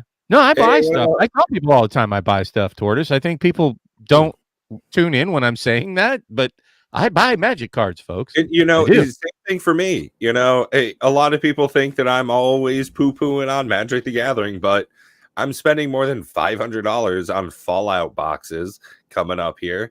I'm in it for the win it. It definitely put your money where your mouth is, and I don't think Magic the Gathering is dead. And I think Font of Mythos is so good. I think Temple Bell is actually, thanks for that one, Matt. I like Temple Bell. Because at least it triggers. The problem with Font of Mythos and Howling Mine is you can put them out there, and before they actually ever trigger, he can blow them up. But at least the Temple Bell, you're gonna get at least 4 cards out there the turn it hits the table. I like the timing aspect of it. That like if somebody specifically needs a card drawn at a certain time, you can tap it and do it. Helm of the Awakening is really good too. It's just spell. Yep, I got it in there. And honestly, I play Helm of Awakening in some of my non-Commander Raids focused decks, and it definitely pushes the pace of the game forward. Even just regular games, it's just that much more aggressive because everything is cheaper. Yeah, I don't have the Coercive Portal or the Tempting Contract, but I do have the Gate to Aether in there. That's the one you get to put a permanent into play. Good card. So I don't know why everybody that has a Commander Raids deck doesn't put a Gate to Aether in it. It's good in every deck. Sure. It's a little expensive, but since it's all colorless, it's not too bad. Especially the Animal Garden I was looking at this week. It seems like it's possibly decent. I don't know how to play out though. Some decks will like it and some decks don't. Like some decks don't have the ability to discard. Like that. Look at that. Bob moved to market. Oh my god. Miniature buyout. Holy shit. Is that the first channel buyout? Are we gonna go balls deep? Folks, don't buy it out. I'm not pulling a Moxman here. No offense to Moxman. I'm not trying to move the card. I was like, oh, that seems like a thoughtful thing to do. Additionally, because I think I don't know, are those in the regular box even? Probably in the collector box, but I don't think they're. I think that's a Commander card, the one that I bought. Anyways, I don't care. I bought it for the reasons I told you, that I just potentially do a giveaway. So I bought like 200 of them. If I move the market, that's not intentional, and then it's not going. Don't do it for financial gain, folks. If you want a copy, buy like one for yourself. Reliquary Tower seems like so necessary in Commander Raids. Like that's another one that's potentially like maybe that'd be our next buy card and give to people. Because part of the problem is I can end up having people draw so many cards, but they end up having to pitch them, and they're like, and they're struggling trying to figure out what they're going to pitch. Well, I mean, if I'm playing Edric, we're definitely having the same issues too. In general, Commander Raids can get pretty ridiculous with just even the minorest bit of helping each other out. It can become a huge synergistic dog pile of card draw. And I think you're right. Maybe we were playing. It was me, Hillbilly, and Superfast playing. I think last week, and I'm not kidding. We got up to 6 cards per turn draw. Draw 6. Like, wow, that's a lot of cards you got to play every turn. A little aggressive there. Yeah. So that's what I was like, boy, we really need. And I did draw my Reliquary Tower. But it seems like that's a very good card to have in Commander Raids for those of you that play. So I would definitely include it in every deck. You're going to want some ability not to have to discard your hand. But yeah, I mean, I've got a fairy deck that has no combos in it. If we want to play a game, I'm down. Tend to lose a lot of the audience, but I almost don't care. I just want to play. Well, I mean, we're an hour and a half in at this point. I think an hour and a half to 2 hours is a pretty good I don't want to say stopping point, but I think it's a good time for I don't know, is there anything else you want to talk about, or do you want to play a game? I mean, the big news this week, just in summary, is the Fallout, and my take on it. I'm not a big Fallout guy. I didn't play it. I have it. I think I have it in. I think I have the discs somewhere in a box down here with all my old, PC software. Not that I have anything against Fallout, but I don't. It doesn't resonate with me, right? So I would not like to have it. I almost bought into the hype. I almost got pushed into the FOMO of it's going to the moon, and it's short printed and all these kind of triggers that make me go, oh, it's good as a collector. Stop watching so much Rudy. Yeah. But I'm just waiting to see what prices Rudy has it for, honestly, and if it's good enough, I'll buy it. And I just said no, because the last question I asked before I hit the purchase button was, how am I going to feel if this tanks? And the answer for me would be pretty bad. Can I draft with it? Like, I wish I could take my camera and show you guys my collection. It's mostly like over 100 sealed boxes, and the intent is to play with them someday. It's not to sell and become rich. That's not how I'm going to make my money. It's so that I could have it. And that was the question I asked you, Pat. Like, that kind of sucks. If they had a draft box, and I'm fuck play boosters, I don't ever want to draft with them. If they had it, but I probably have to buy weird. One. Try it at least once before you have your opinion on it. Like, just try it. I don't want to. No. Old man, got to get out of it. Break molds. I don't like it. At least try it once. It's not about the feel. I looked at the structure and I don't agree with the structure of it. I think it's juicing a draft format, which I think is bad. It's not about the experience. It's like, okay, power creep, suck it. I bet you if we you want to join us, you'd have fun. Coach, do we want to offer up a spot for somebody? We'd have to invite him probably on the stream here. We'll do it on the stream right here. We won't even break. We'll just switch views. But my point was, I would love to buy a box of draft of Fallout. How's that? Open invite. If we do like a big video game multiplayer kind of deal, open invite to any channel member when we start doing co-op multiplayer games. Anybody that's a channel member, basic level or above, always got a free standing invite. Would love to. Yeah, we can't just hand out like StreamYard invites, because that could impact our channel. So the channel members, they obviously have a vested interest in the channel doing well. So that makes kind of sense. Also, Coach, if I meet you at the Pumpkin Pantry, I'll give you the invite in person. We don't have to have them in StreamYards to play. They wouldn't be sharing they would just be playing with us. They'd be still visible on the screen via us streaming our play. No, I'm saying we just. I was thinking about it. StreamYard's actually in a multi-format situation works pretty well, because if we all share our screen, we'd have all three windows available to show us. Yeah, or if a fourth, that's what I'm saying. If a fourth person joins us, we don't even have to switch anything. We just literally send out an invite to this StreamYard. And but I prefer people. I don't.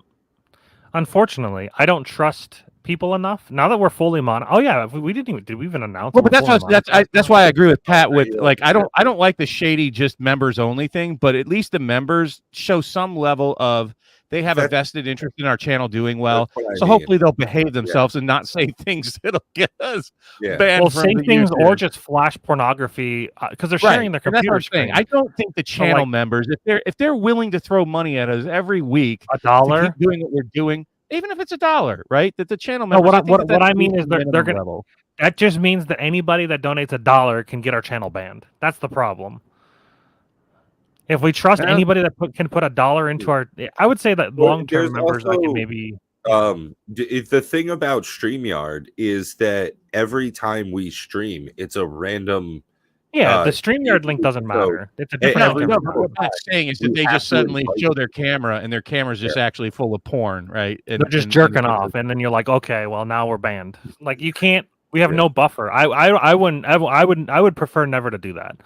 I don't mind us streaming and they can join us and play, but I don't want anybody that has. If I can't control who they are, all right. I can't control what they do. It's not my channel; it's our channel. So yeah, I'll have it's definitely going to be ever evolving. But one of the big through lines, I think, of this entire we could record. We could record play with you guys. So. Yeah, that would be fine if we can do like a recording session with members, right? That way.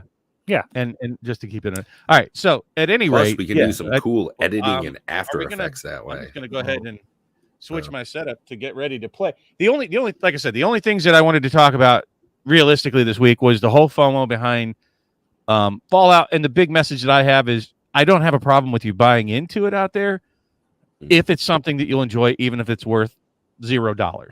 Like that's the message of the week from me. Otherwise, careful, because I don't really care about Fallout personally. I know that might be sacrilegious to a lot of people, but it's not my thing. I've played through Fallout 2. What's the one before New Vegas? 3. Okay, so I've played Fallout 3 and beat it, and I still have no vested interest in it. I thought the game was fine, but I think if I had to rate it, I know people are gonna hate my ratings because if I voted Diablo 2 if I voted Diablo 2 a 6 out of 10, I'd probably have to vote Fallout 3 like a 4 out of 10. It's probably that because it's an aged game. It aged okay. Okay, so here's the problem. I was told that Fallout 3 gets extremely better with mods, and I didn't mod it at all. I believe that. So maybe it's a 5 or 6 out of 10 with mods. And the only reason I vote Diablo 2 so low is just because of the aging. The aging factor is pretty big. Like there's so many quality of lives, and the graphics look great. D2R was a fantastic. Right. I was just gonna pose that to you. Is when I've played Diablo 2 Resurrected, and I click that button, and it shows me the old game. And how atrocious that is. I cannot believe people still play that way. It blows my mind. They have D2R and they play with the garbage looking version. I'm like, what are you doing here? There are reasons for it, for like the stash with the being buttered up to each other just so you can click back and forth, but that's the only reason I could see playing it with the old graphics. There's actually a functional purpose to it. But outside of that, I wouldn't play it that way. I haven't played Commander Raid in months. What's that? I haven't played Commander Raid in months. Yeah. Do you guys want me not to play the Hug deck then? I know you hate it, Matt. I'll have to dig out another deck. I mean, if you enjoy it, play it. I'm playing fairies. I do love. I could play Tyam, but I think that Tyam would. I mean, I would probably win by, especially if you're hugging it. I'd probably win by turn 2. So I'll leave that up to then, Pat, since it's your boss, and I haven't even seen it, so I have no idea what this is going to play like. Oh, that's true. We have no. I don't even know what he does. For me, I think that the three of us, it would be nice to have a hug deck also, because that way we, have a better chance for a win, and that's always nice on a Saturday night. Sure. Okay. I'm cool with it. I know Matt doesn't like it because it kind of removes some of the challenge. So that's the only hesitation I have. Now, have you created 3 different modes of this Fallout boss? What's the Fallout boss's name, by the way? So far I'm going with Corrupted Overseer. Okay. Is the Corrupted Overseer, do you have like an easy, normal, and hard mode? No, currently it's just a single mode. Okay. Kind of like Sauron? Yeah, exactly. Yep. So for those of you that are still here with us, you're getting a truly, this is what it looks like behind the scenes when we play test, really. New bosses, because I haven't played it yet. Matt hasn't played it yet. And there you go. I was going to say, you're upside down, Matt. Getting excited about the prices, by the way. Speaking about cardboard, I don't know if you've seen that Into the Inklands is down around $129 a box. Getting real close to that threshold for me to buy. I mean, it's below the MSRP of $140 a box, and it's still in pre-release. So I'm kind of miserly, folks. I like good deals, and I cannot lie. And I'm kind of hoping that that it drops down, because just like the Rise of the Floodborn dropped all the way down. I ordered it too early. I think I ordered it around $140 a box. And it dropped all the way down to like, I want to say like $110 a box. And it's crept back up to like $127 already for the Rise of the Floodborn. So I'm kind of hoping to see it get down around the like 120 a box. I think at that threshold, I'll just go ahead and pull the trigger. You need to have a case. I don't know how much I want of Lorcana of each set though, because like I do want to open. Well, it makes me feel like old school Magic, right? Where I want to open my full set, but I don't know how many boxes I'd really have to do that. I still don't even have a full set of the first chapter. So I don't know, but that's exciting news for the Lorcana people out there, is that the Into the Inklands is below MSRP already, and that makes me think that they're not going to reprint more of it. So I it's already not a bad time. It's getting close to that time, and it's pre-release. I normally don't like even ordering into pre-release hype. Wow, this hand is bonkers. Yeah. If it had a single not very good. It has Soul Ring, at Midnight Clock, but no land. I just need I am definitely going to take the optional. All right, so I'm stuck with this hand because I don't like mulliganing down. All right, that's not bad. Oh, shit. I do not have great... I need my glasses. I don't have a great opener, but I'm okay. I can play this one.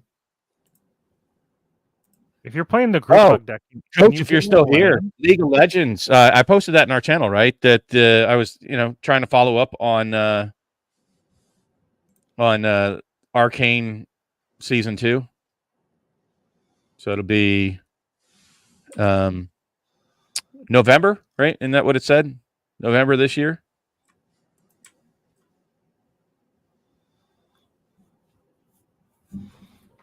I love how you have it labeled flavor words.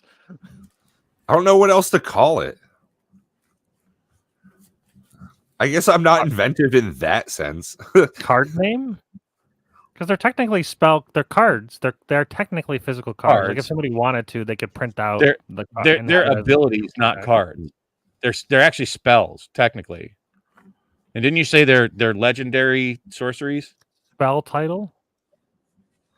Yeah. Yeah, non-creature legendary spells. But spells are still cards. Well, but they're not cards. They're just spells. They could I've got no idea what to call it. I'm just... Call it Quidjibo. That it's called flavor words. Call it Quidjibo.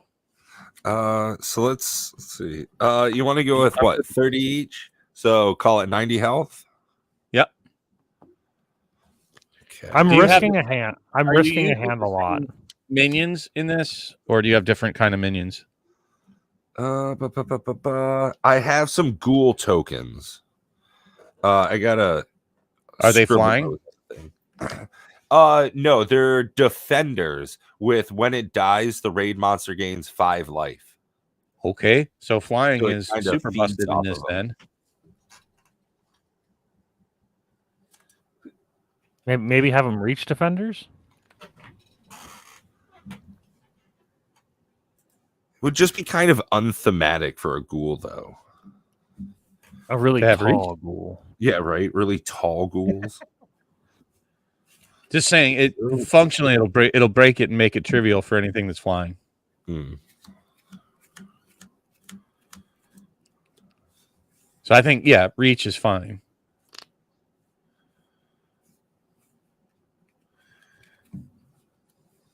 The fuck does Fabled Passage do again? Fabled Passage? Get the basic land. It and if you have 4 or more lands, it comes in untapped. Okay, I can work with that. I literally had that in my opening hand too. I was like, "Are you asking about my hand?" Better.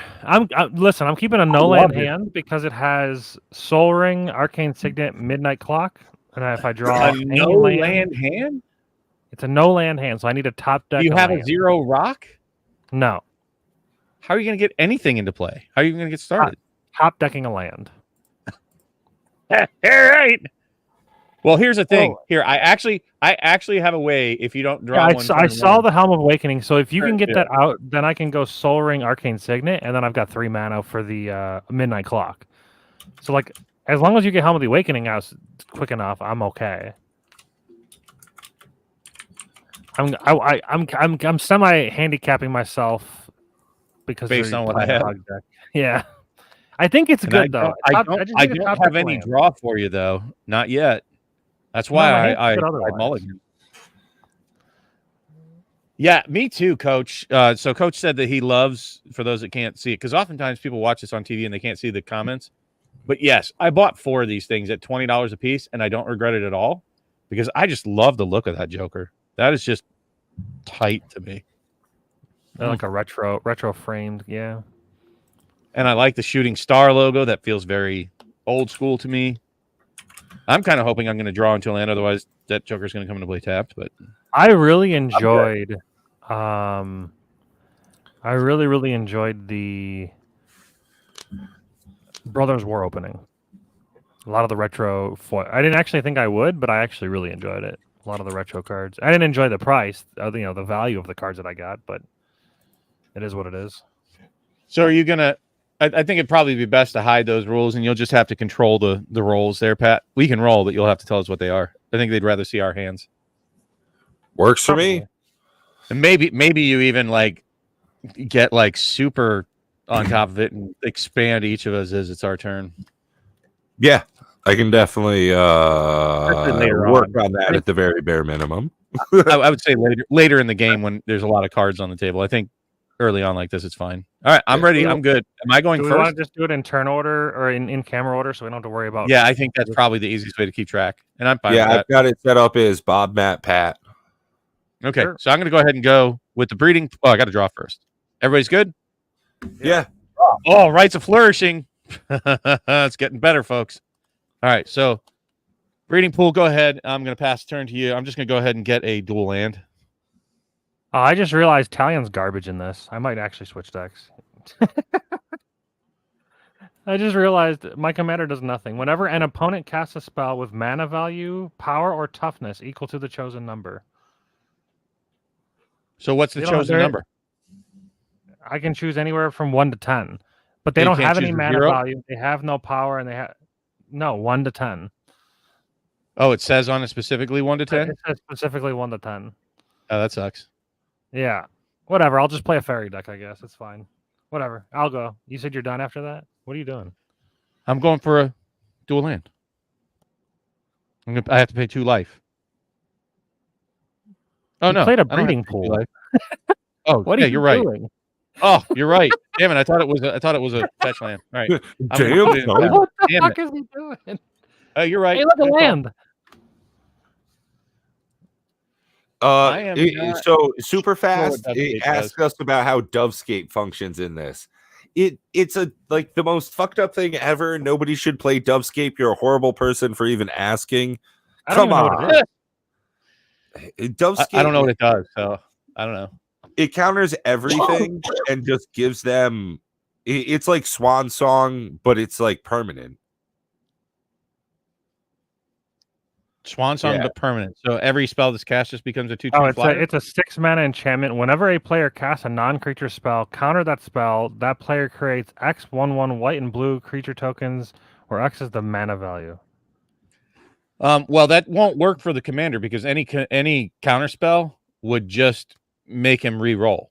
Right. It would just like. Over to you, Pat. It would just trigger lock it. Basically, it would get rid of its first roll. I do an island. Yeah. All right. Draw for turn.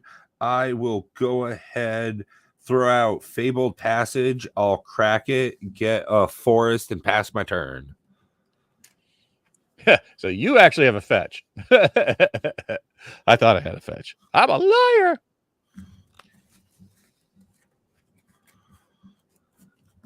So that brings us to the end of round 1. Oh, I got to put my life out here just so that we can track that. Scheisse. I've got the ticker going at the bottom of it. For our live stream, I gotta. Okay, I'm just doing it for me. Yeah, it'd be good if we all kept it separately, just so you guys can keep me on point. But Bob, you are up, sir. Yeah, I am. All right, here we go. Come on, draw land. Land. Cool. So cool for you guys. I'll play a blue, Helm of Awakening, and pass turn. Oh, hot dang. Yes, sir. Now you got like 5 men or something on turn 2. You can get your commander into play. So Helm of Awakening is everything costs 1 colorless less. Oh, that's very. I'll play a Midnight Clock. Not anymore. I've got a floating mana. I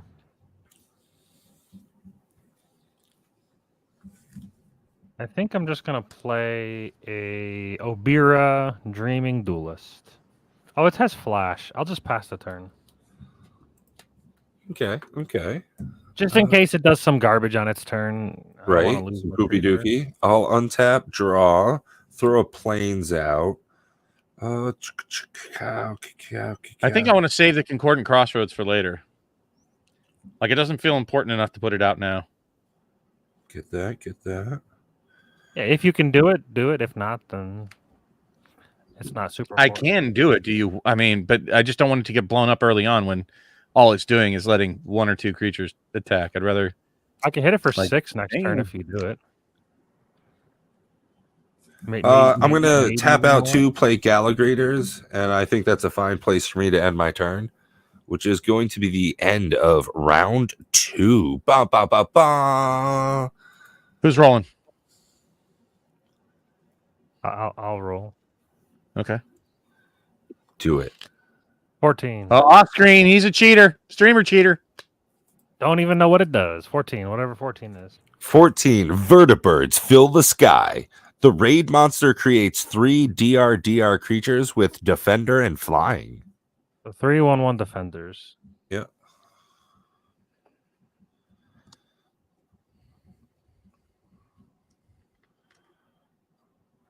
But yeah, super fast Turtus. Basically, the way counterspells work in this game at the moment is it just forces the raid monster to re-roll whatever it rolled, and you get to have a. But he's saying since it's a looping thing, it would constantly make him re-roll, and he would create an infinite number of flyers. So you would get into an infinite lock. So the best way that would work, if I had to make a ruling, is it would counter the first one each time. Do it once, and he would create a 2/2 flyer, and then it would be just whatever his second roll is. That's not the first card that gets into an infinite lock. We've encountered that before. Matt discovered that a long time ago. Yeah, Dufscape is something I do remember. I just forgot about it. But there's another one that we saw that did something similar. That was constant. It was perpetual counterspelling. Be essentially like if you put out what's the one, Chalice of the Void on 0? Oh shit! I need to put clock counters on this thing. So Bob, you should be up if you didn't take your round 3 turn. Well, no, because Matt said he was going to flash in a creature at the end of the raid monster's turn. I mean, I can still do it on your turn. Oh, okay. So you want to do it on my turn then? Yeah, it doesn't matter. Okay. As long as I do it. I'll untap. So this will be. Upkeep draw. 3 Reliquary Tower. 3 clock counters. So I think I want to play. Yeah, I'll flash it in. Reliquary Tower. And then I'll just tap.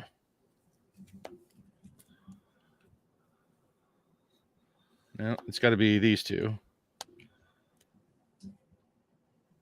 For a Rites of Flourishing, I can play an additional land on my turn, which I'll go ahead and play the Fabled Passage. And I'll go ahead and crack that to go get a basic land. Now I have 4, so it comes into play untapped. And Rites of Flourishing is draw an extra card, right? Draw an extra card, and we draw an extra card, and you can play an additional land. I'll play additional shit. Oh yeah, for all my no lands in my hand. Helm of Awakening reduces the mana cost of all spells by 1 generic.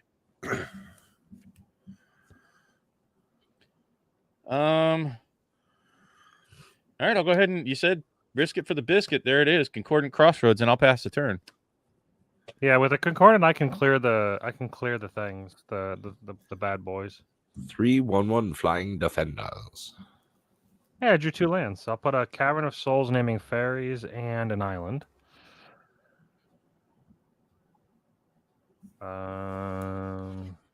2,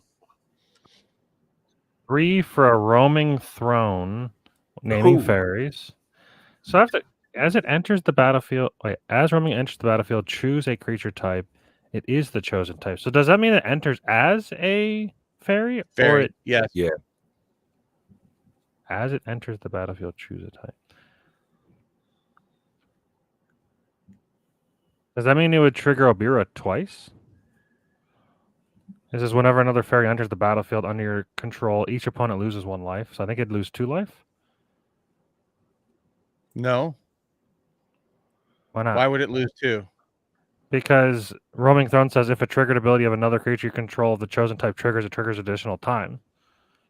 So if Roaming Throne enters as a fairy, but I don't think it would happen on the turn that it enters because its effect wouldn't be there. Right, it doesn't exist yet on the battlefield. Or both enter the battlefield triggers. Why wouldn't it? Because the second one's not on the battlefield yet. Because it's not there to exercise its triggered ability yet. Yeah, I think it would trigger the fairy. Any subsequent fairies that go do trigger twice, but not it itself. Yeah.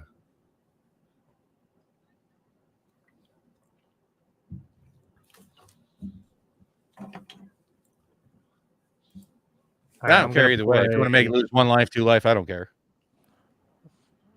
Yeah, it'll just lose 1. And then I'm going to play a Glen Elendra Archmage. First blood. It doesn't do anything for me. It'll lose another 2. And then I'll swing 4 at it.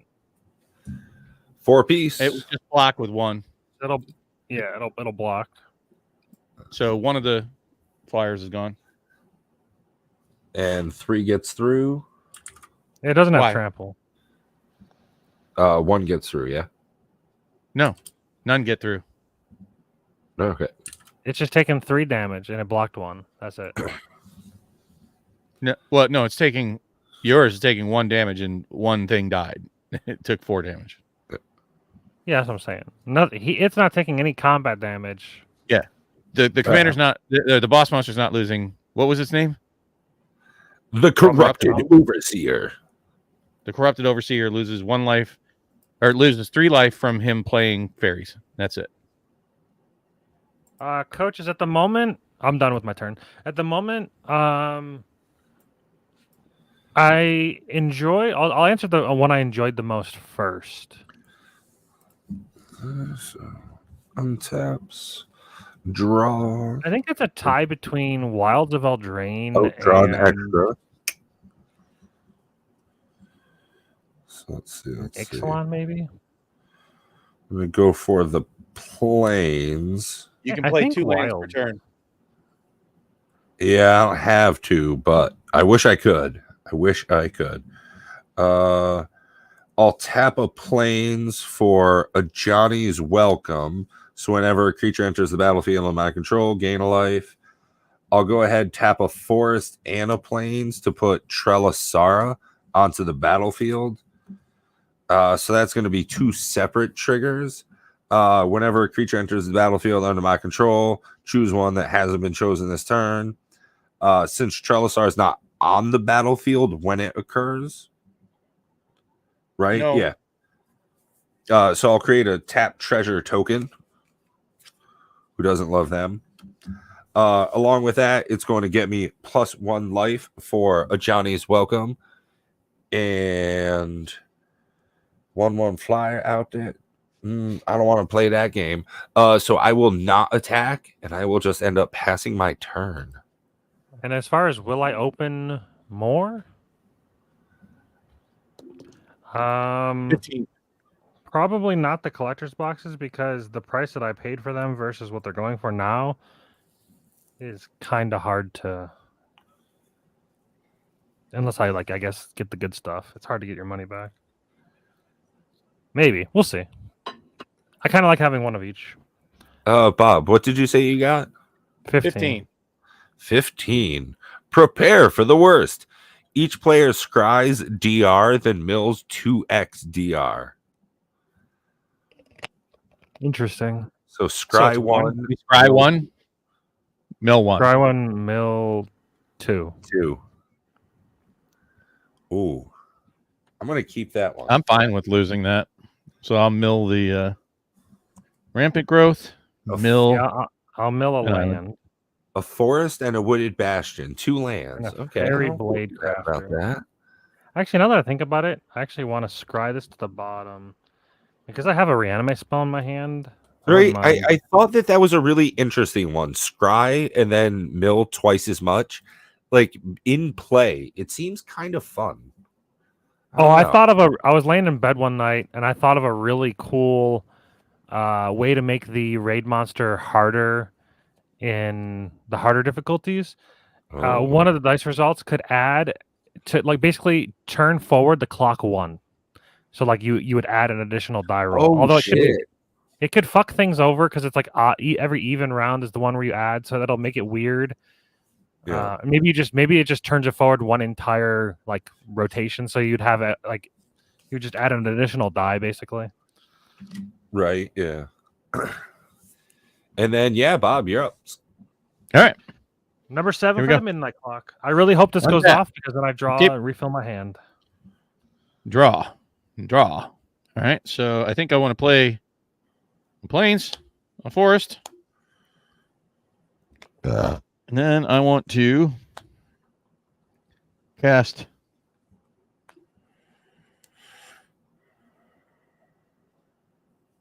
Roaming Dome's fantastic.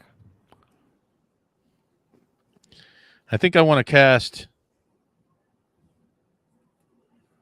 Rune of the Hidden Realm, and I will swing for 4. He has Vigilance and Trample, and that should be taking out both the remaining flyers. Yep. So it'll take 2. And he takes trample. 2. And then I will pass the turn.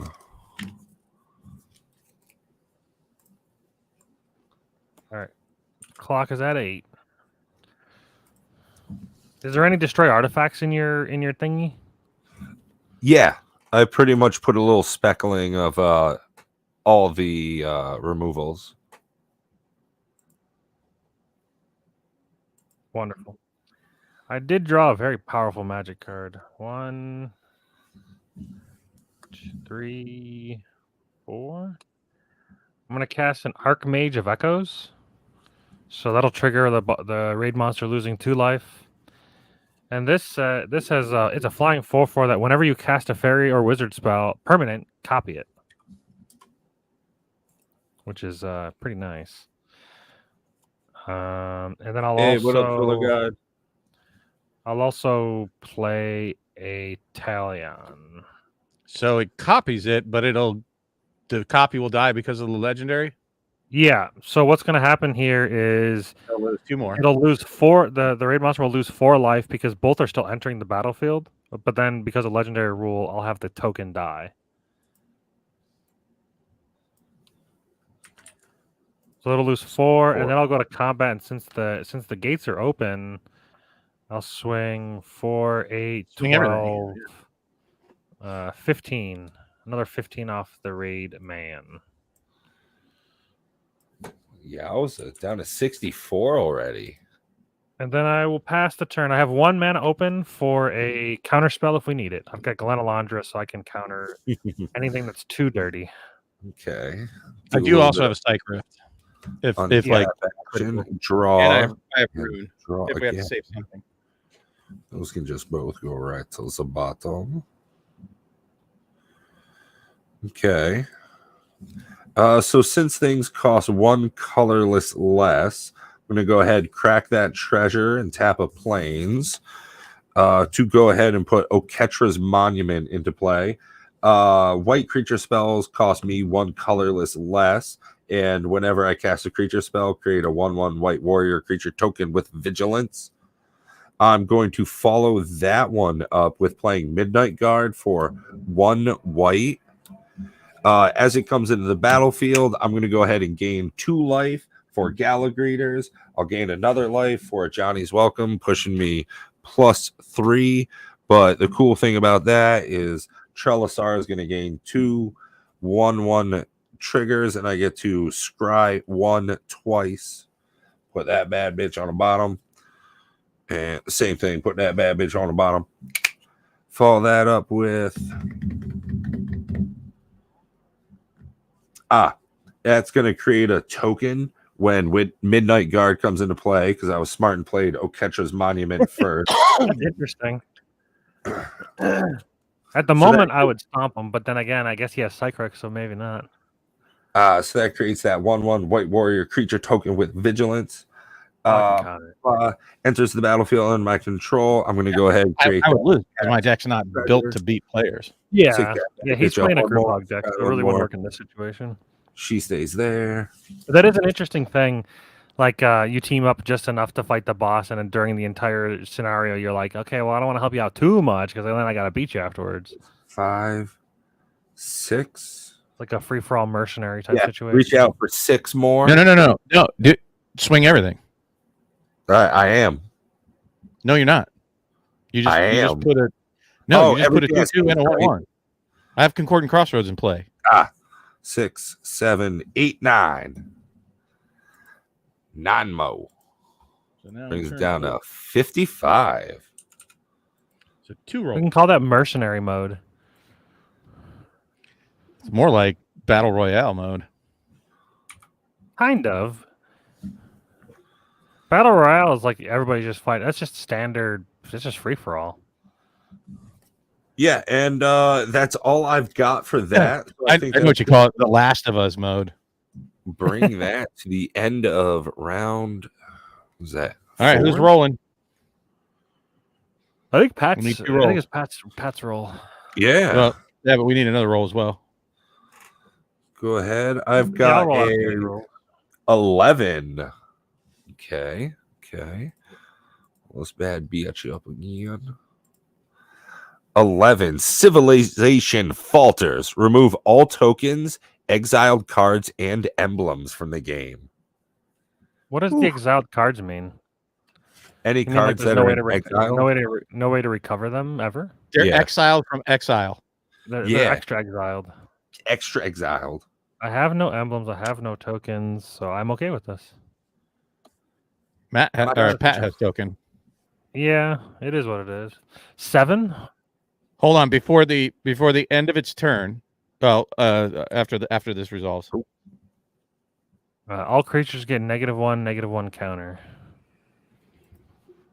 Okay, you're actually gonna like. All creatures get a -1/-1 counter. Goodbye, Gala Greeters.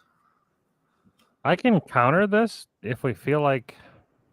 I can save the Gala Greeters, or do you have? I'm not worried about it.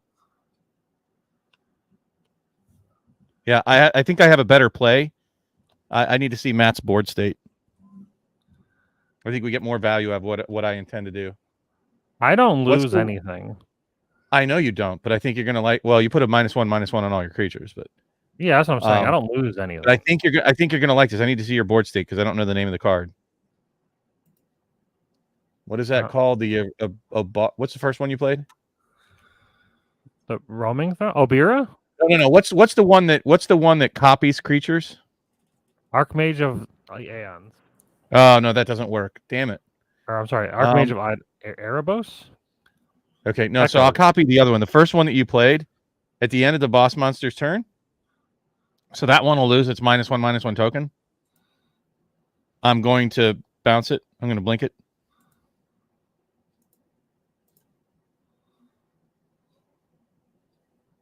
Hello? I don't. What are you saying? I'm going to blink your what's it called? Obara? Obira? Yeah. So you need to put -1/-1 on all the rest. I'd rather you blink the Glenaladra. Why? This is the one because it has persist. So if it gets the -1 counter, it loses the ability to come back and like I can counter. I'll get that next. No, I want to bounce the Obara first because won't that put 2 Obaras into play? And now every time you play a fairy, it's going to lose. They're both legendary. No, what you really should do is you should. It's legendary. Yeah, they're all. You can do roaming throne. The roaming throne, but that's. But it's not. It is a fairy. Whenever you because this is on cast, so that wouldn't work. Yeah, I've got. Well, if you blink Glen Alondra, I can have 2 of them that counter stuff. Well, no. What I'd rather do then is save Pat's creature. I'm not worried about the Gallagreators. Okay, but I think the smarter thing to do is keep the Gallagreators out there. You're mana screwed. You need the things. I'll just save your guy. That's fine. What is the wording? It blinks until end of turn. Yeah, at the end of the turn. Okay. So then everything gets a counter on it. I was saying after the end step, or after the cast, before the end step, I'm blinking his Gallagreators to save him.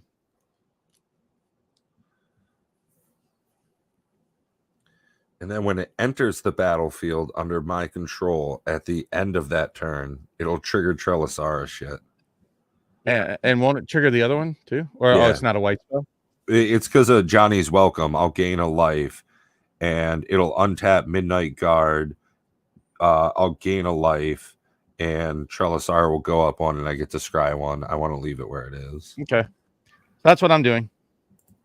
Totes. All right. I'm untapping. It's on me. We'll get there. I'll blink your shit eventually, Matt. I just wanted to save that guy. Ah, damn it. There's 1, 2. Shit. Did you say damage to drawing a Seedborn Muse? What? Did you just say damage to drawing a Seedborn Muse? Yeah. One of the most busted cards in the game, especially with a guy that can blink spells and just. No, I'm saying I needed land. I needed land. I wanted to get my commander into play this turn.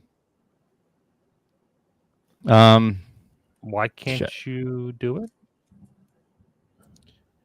Well, because I want to keep enough mana up to at least be able to use Rune to save it. Right? I can put him out there, but it costs. Oh, I guess that's enough for putting him out there. That's fine.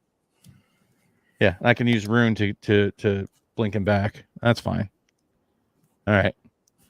Now see, I could risk it. Oh, I do have a land. Duh. I was wondering. I'm like, what are you talking about? But all right. So then, shit. Do I really do this? Do I risk this?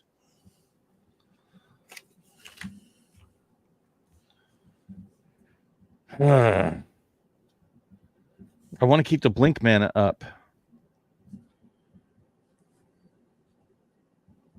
I'm going to risk it.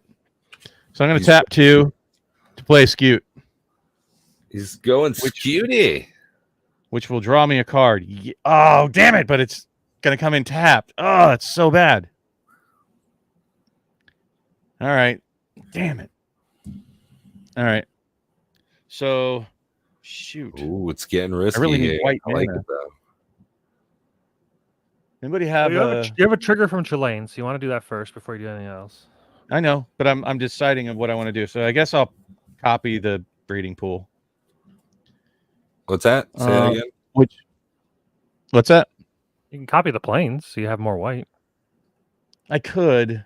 I do have plenty of blue and green. I guess that's smarter. God, I hate. It feels bad to copy a planes though. Sure. All right. So I can't say I've ever seen a copy of basic land, but I think in this scenario where your mana is, I think that's gonna make a Scute.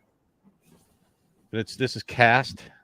Yeah. I'll go ahead and play a forest for my second land for turn, which will make 2 more Scutes. Haha, math time.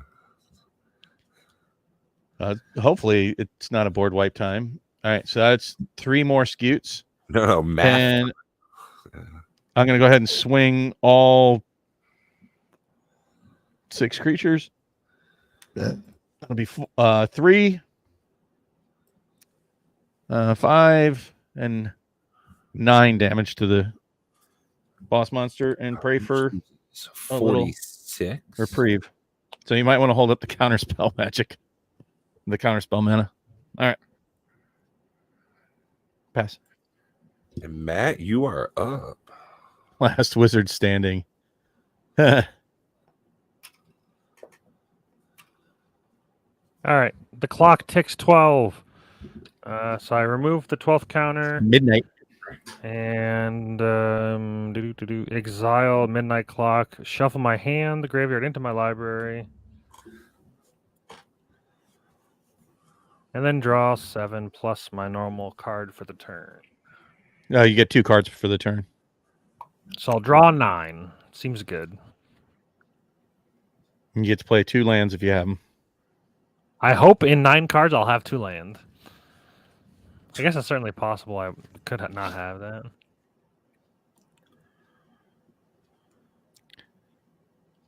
I need more card draw. Yeah, draw 9 a turn isn't enough.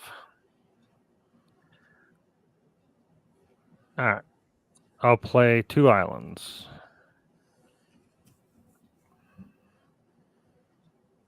I drew both the cards I shuffled back in. I drew both of them. Stacking the deck. Let's go. Okay. Get it. I'll tap 1. For all the people watching, which is, I think, literally just us. For a Felwar Stone. Oh, we got coaches here, probably. Well, you still have 1 floating. Yeah. I'm looking.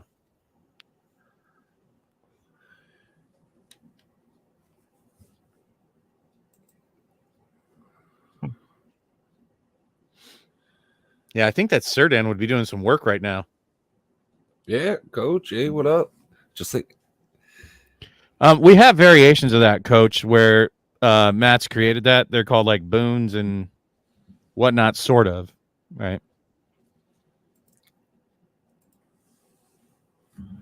The reason we don't want the boss to have cards personally, not that like we want, if you want to create one and have it have cards with like a variant, we welcome that. We want as many different flavors of Commander raids as people can be creative and come up with, right?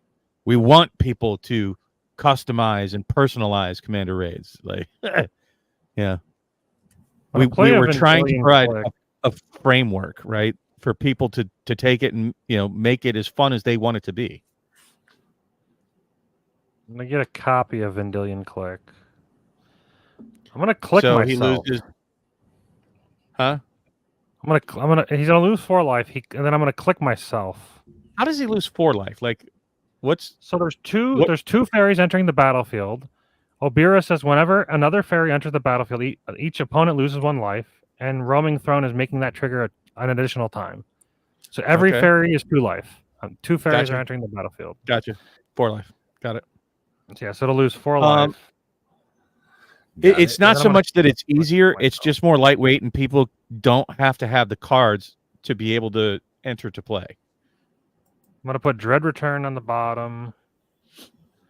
Like, all you literally need to play Commander raids are cards and a 20-sided dice. Imposter.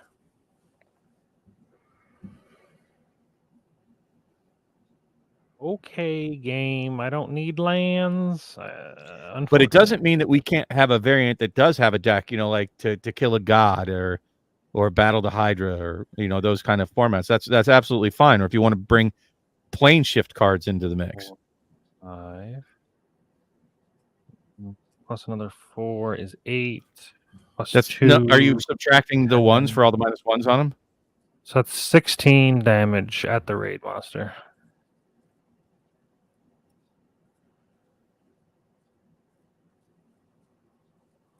And then after that,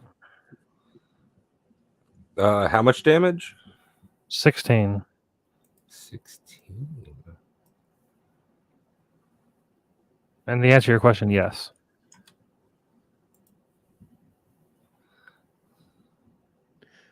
But I definitely don't want to discourage the idea of creating however many variants with whatever people want to have. I personally don't want to design it myself with it having cards. And I'm gonna play Notorious. I'm gonna play Notorious Throng. So it's a rogue tribal sorcery. I cannot play the prowl cost because I do not have any rogues that did damage. However, it says put X 1/1 black fairy rogue creature tokens with flying into play, or X is the damage dealt to your opponents this turn. Woo!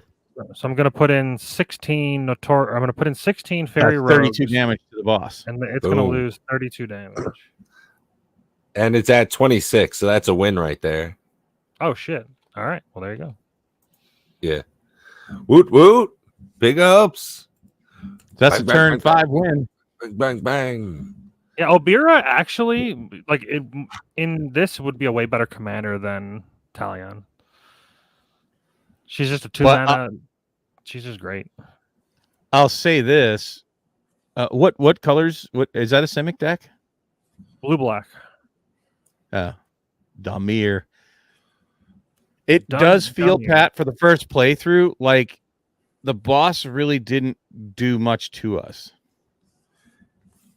No, well, that's kind of because of group hug though. I accelerated so far that like it had no chance. I'm willing to run it back with a non-group hug deck. Yeah, I mean, I'd be up for playing one more. Yeah, so definitely the group hug kind of spoiled that because it just accelerated things too quickly for a normal set of decks. Even playing a dead commander, I still was doing like, I don't know, 40 a turn. Oh yeah, this is a fairly. This has no combos in it, and I would say this is probably like a power level 6. Like it's actually fairly well. Yeah, there's no mana vault. There's no mana crypt. There's no what you call it? No lands that tap for more than 1 mana. Like it's actually like a fairly tame deck, and actually won last month with it, which is hilarious.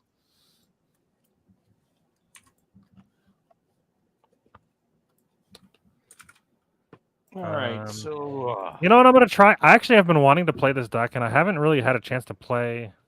It's with the group hug deck. This deck would actually be busted, but with a non-group hug deck, I actually don't know. But it's Zuladoc, Void Gorger.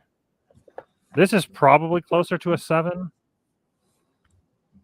It is playing the mana vaults, mana crypt, because it's fully colorless. So you kind of have to. Yeah, I get you. But with a commander of 6 and all colorless, like my options are fairly limited. Yeah, the coaches. I actually do like the idea of having a raid monster deck, to where you don't have to roll the dice. You just flip over cards. But I can see some annoyances with that. Well, I see there's 2 different lines of play with it. It could be a different kind of format to where like you make a raid monster deck and then you shuffle the cards up and then you just flip over the cards from the top of the deck, and that can be the way that you do it. Instead of dice rolling, you just flip over a card one at a time. For each roll that you would do, you flip over a card, and then when the deck empties, you reshuffle. Or the more annoying part, so that you could still have the same option come up twice, you'd have to shuffle the deck, flip over a card, and then when you're done resolving that effect, put it back in, shuffle the deck, flip over a card. That feels more annoying to me. I think it'd have to be the other way, where like you can never hit the same effect twice, but you go through the deck as need be. So then you're guaranteed to hit every result. It would be different though. You wouldn't have the same kind of randomness. Still can't play that. Well, it also requires one person to have that deck. Sure. Yeah, it would definitely, like I said, it would be just like my other format that I made. It would definitely be a different way of doing it for sure.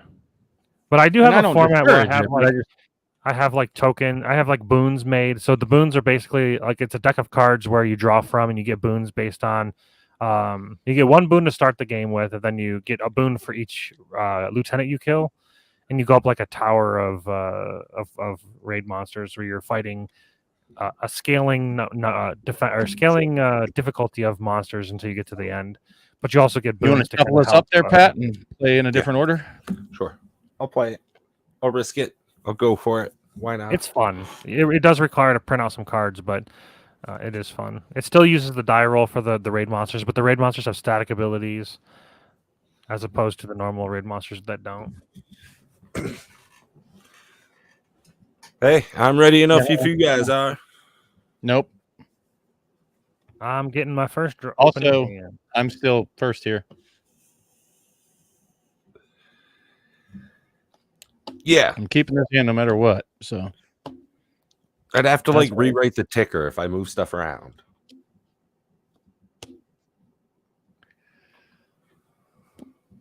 So that means I'm going first again? Yeah. All right, I guess. I was just saying let other people go first, but it's okay. Okay. I'll keep it, I guess, because I got Lotus Bloom. I guess that's going to be a thing. I don't even remember how that plays, but sure. All right, cool. It has to spend 3. Yeah, I don't really remember suspend mechanics, but I don't really have a great hand to begin with, so I'll suspend this thing, and that would be 3. If you remove a suspend counter, and on the third one, whenever they're all removed, it goes to the battlefield. I passed the turn. Cavern of Souls. Cavern of Souls, naming Eldrazi. I'll play a Mana Crypt. Although, no, I won't. I don't need it yet. Pass the turn. No point of taking damage. I can't cast anything yet. Draw for turn. I'll put a forest into play, and then I will pass because I got nothing else. So that is round 1. Close. All right. Untap, upkeep, draw. Oh boy. This is going to be bad. I'm going to have to pop a Lotus Bloom for a freaking Solemn remove a counter first. Yeah. Pass.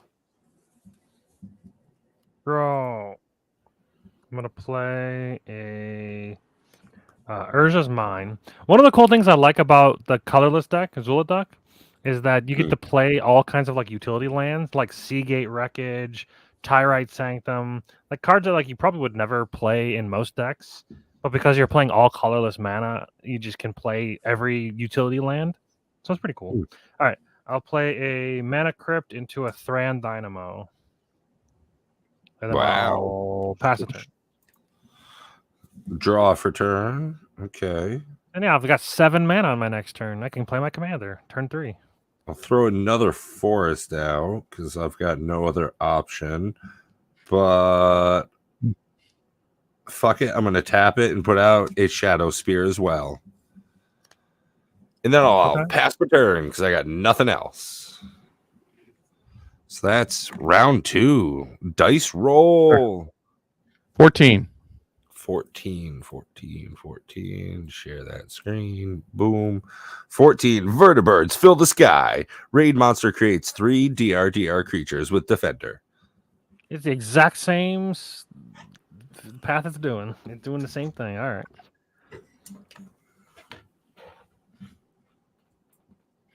All right. So I'll tick down, draw a card. I will play the Seraph Sanctuary. I will gain 1 life. Pass turn. Rolling for Crypt. We'll do odds as damage. No damage.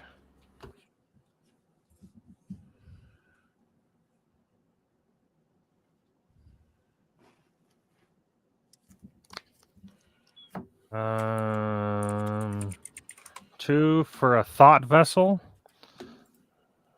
And then 6 for Zuladuck. Zuladuck done. Or Zuladuck pass, I should say. Yeah, coaches. I was thinking we could still market if we wanted to do market, which I'm not really too concerned with. It probably is more difficult than not. I still got nothing. But the what did I call it? The gauntlet mode is definitely marketable. There's plenty of things that I could have printed. All the art for the card. I actually have all art for all the cards. I have the keywords for all the cards. Everything's done. Like the cards are built. So honestly, Coach, Matt, you're gonna love this one. Each player sacrifices DR artifacts. Raid monster gains life equal to total sacrificed. Oh, each player. So I got to sack one too. There goes my Shadow Spear. Mine. Suspend isn't in play, right? It's exiled. Correct. So it's not correct on the battlefield yet. Okay. So 2. Yeah, I got and that's the end of the Overseer's turn. So Bob, you are up again.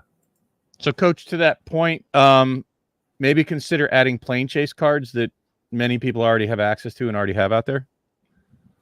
There's a way to kind of change some flavor and change the dynamics of it. Yeah, the interactive part is difficult to address. So that is now in play. Ooh, and I drew a land. Oh. Typically, the raid monster is more proactive than reactive. It's difficult to have interaction of a thing with no AI, no logic, no cards in hand. So it's hard. Play a sad robot. Man, I wish I had like a single white. I have a bunch of white. I'll pass turn. Wish I had that sad robot out when he said we had to sack an artifact. That'd be great. Odds damage. I take damage. I take 3.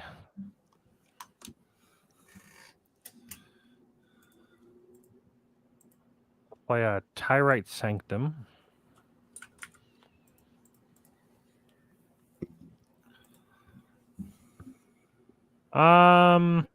Nobody has any colored permanents on the field, right?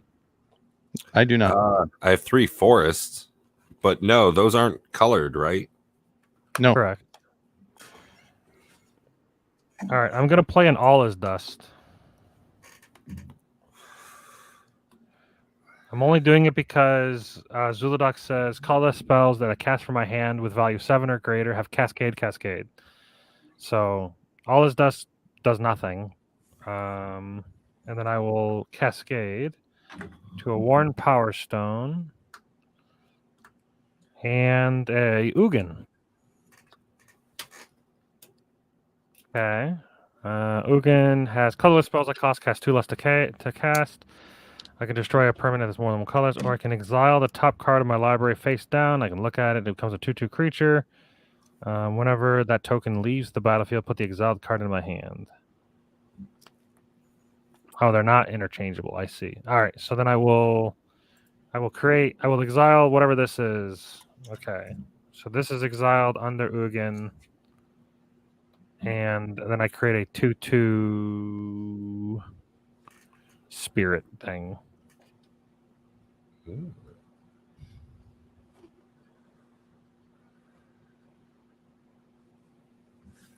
And then my colorless spells are free, so I'll play a top. I probably should have topped first, but anyways, I'm done. I can attack for 7. Oh, yeah, right. There you go. And it has how many mods? It has 3. Yeah. Yeah, so it'll block 1. It'll one. So it'll just kill one of them. 2x. Okay. Well, let's go ahead and see what I can do. Luck of the cards, Yug. Essence Warden. Well, it's fucking better than nothing. At least I can play a card. Tap. Essence Warden. I'm gonna use top while you're doing all that. Yeah, that's literally all I can do. Next turn, I can Migratory Greathorn onto it. That'll be super awesome. Yeah, that's all that's it. Slow ass Pat. So it's the Overseer turn 4, which means me double dice rolls. Bob, you want to help me out? Wait. Is it turn 4 or turn 3? Oh, it's got to be turn 4. Turn 4. I have 4 lands. I have 5 lands. How do I have 5 lands? Because you sad roboted. Oh, that's right. 8. Ocho. Present. Share screen. This thing. Boom. 8. There isn't enough food. All creatures must attack until the raid monster's next turn. All right. And then? Matt, what you got? 12. 12. The power fails. Each player sacrifices DR enchantment. Lose life equal to total enchantment sacrificed. 0. Yeah, I have none. Hey. They're all artifacts. There are no colorless enchantments except for the one Eldrazi Conscriptions, I think. Oh, Eldrazi Conscription's so fucking good. Yeah, I don't run it. I probably could, but I don't. And Bob, you are up. All right. I'm going to untap. Upkeep draw. Ooh.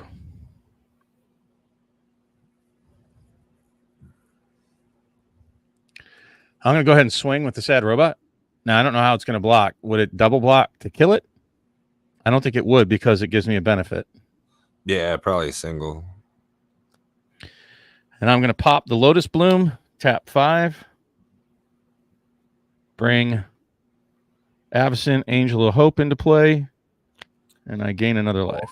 Pass turn.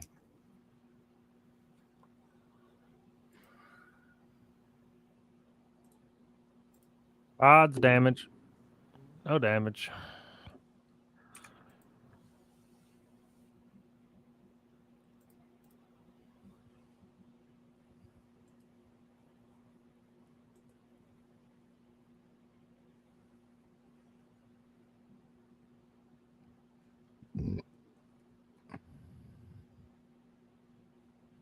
Since my colorless spells cost 2 less, I'll tap a Thran Dynamo for a Forsaken Monument. Colorless creatures I control get +2/+2. Whenever I tap a permanent for mana, I add an additional mana, and then whenever I cast a colorless spell, I gain 2 life. I'll top with 1 mana. I really was hoping for a big creature.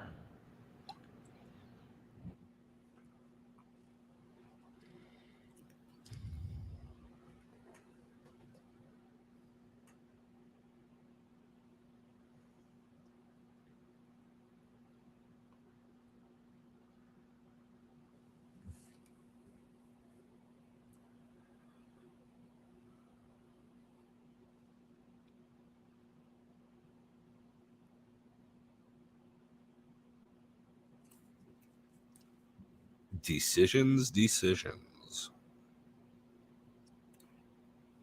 Well, I can cascade into 2 of these, and I don't really want to. So I guess... Well, no, that just does the same thing. That's fine.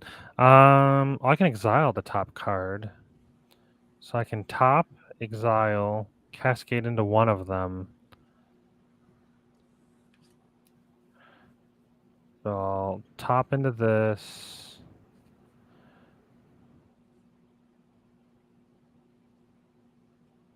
Top into this, exile, cascade.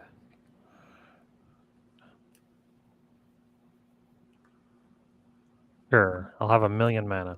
All right, so I'm gonna use the top's ability to get this into my hand, and then I'm going to +1 Ugin to exile top back under Ugin, and then get a 2/2.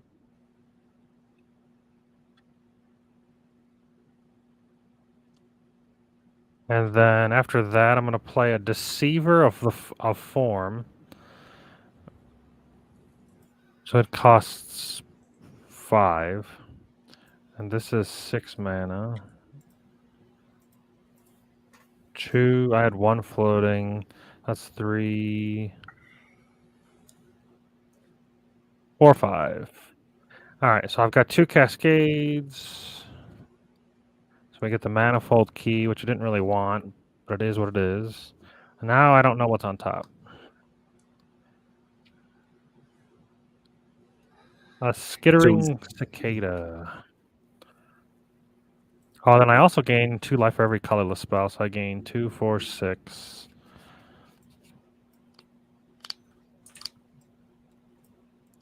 Yeah, we're both at 43.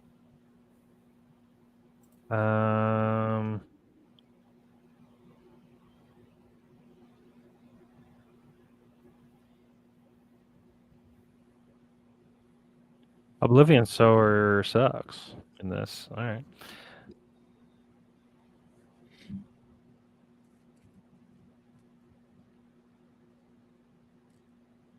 Well, I guess I kind of got to keep track of what was exiled under what. Because whenever they die, I get to do something with them. Put them into my hand? Yeah, put them in my hand. All right. So I'll go to combat. I have a Deceiver of Forms trigger. At the beginning of combat on your turn, reveal the top card of your library. If a creature card is revealed this way, you may have creatures you control become a copy of that. You may have creatures you control other than Deceiver of Form become copies of that card until end of turn. You may put that card on the bottom of the library. Akroma's Memorial is not a creature. Do I want to put that at the bottom of my library? It doesn't really do anything, to be honest. No, coach. Actually, coach. Then I feel like we've succeeded. You're thinking about Magic in non-traditional ways, and hopefully, that's what most people walk away from Commander Raids with: is that 13. You don't have to be painted into a corner with just what WotC has provided you. 13 damage.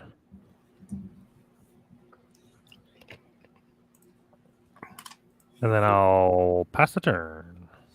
79. Okay, well, let's see what I can do. Not going to be very exciting, I assume. Untap that one forest. Draw. Awaken the Woods. Well, I mean, it's cool, but does not fucking help me right here. So I'm going to go back to exactly what I thought.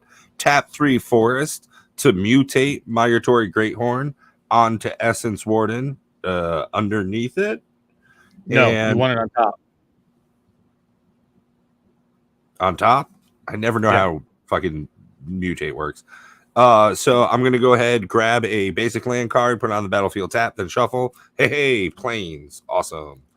And that's going to be my turn. No, swing. Oh, yeah. I can swing with it because it's been on the battlefield. Fucking mutate. It's still weird. It. Dude, I keep saying mutate's such a busted mechanic that it's going to break shit in the future. Yeah, it is busted. That's why they'll probably never do it again. Well, but it still exists, though. So they have to design around it now. It's like, uh-oh. Like, what? It's like a genie in a bottle kind of thing. You can't put it back in. All right. So that's turn 5. Round 5, yeah. Who's rolling? I'll roll one. I don't care. A 2.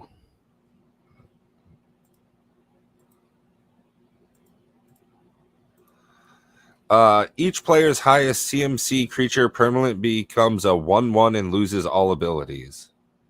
Are you fucking kidding me?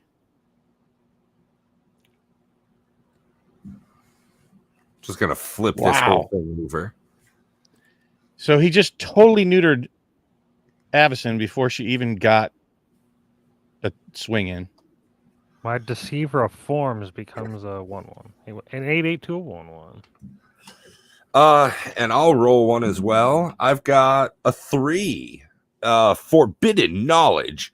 Until the raid monster's next turn, lose DR life each time as a card is removed from your library. What does that mean? Like every time you draw. Or mill, or take the top card and put it into exile. Anytime a card is removed from your library. So if you like sacrifice Terramorphic Expanse to draw, put a land on the battlefield from your library. Or Solemn Simulacrum. Yeah.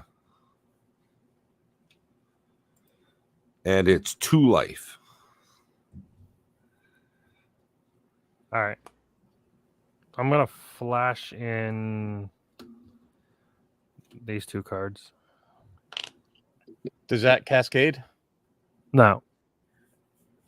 One's a 4-drop and one's a 6-drop. But I have Skittering Cicada, which all of my colors are supposed to have flash, but I'll gain 4 life. And they'll just be on the battlefield as creatures. All right. And now I have no hands. And I lose 2 life? 2 life? Yeah.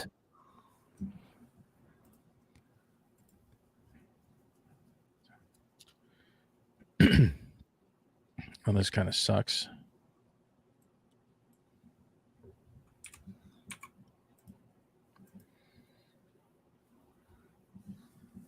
Did you catch my 4 life gain? Ooh, I did not.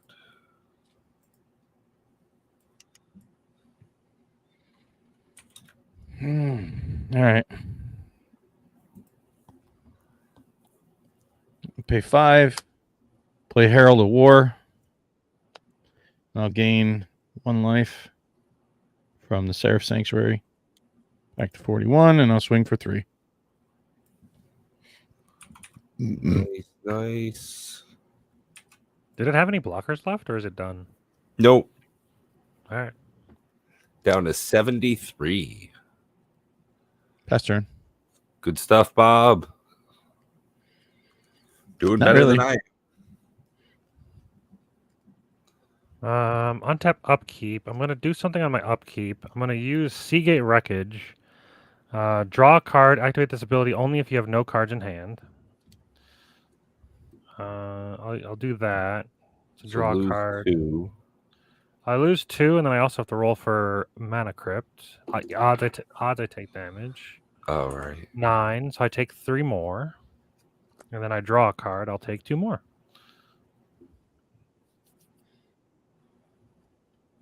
But So you lost 7 life this turn? Yeah. I got you at 40. Sounds right. I have no way to like really test to see what I'll draw, so I guess I'll just untap my creatures. I'm going to cascade 4 times because I'm going to tap this for 4. Oh, be careful, buddy. 5, 6. Why? When you cascade, you put those cards into exile, don't you now? When you cast Exade, exile cards from the top of your library until you exile a non-land card. It has 2 life for each card you cascade. Like No, each time you. That's what the deck does, so it is what it is. I'm going to cast Akroma's Memorial. And I'm going to gain 2 life. You're going to lose 2 for drawing it. Oh, did you already draw it? Yeah, I've already drawn it. Just from hand. I've already lost the life from drawing it. So I'm going to 42.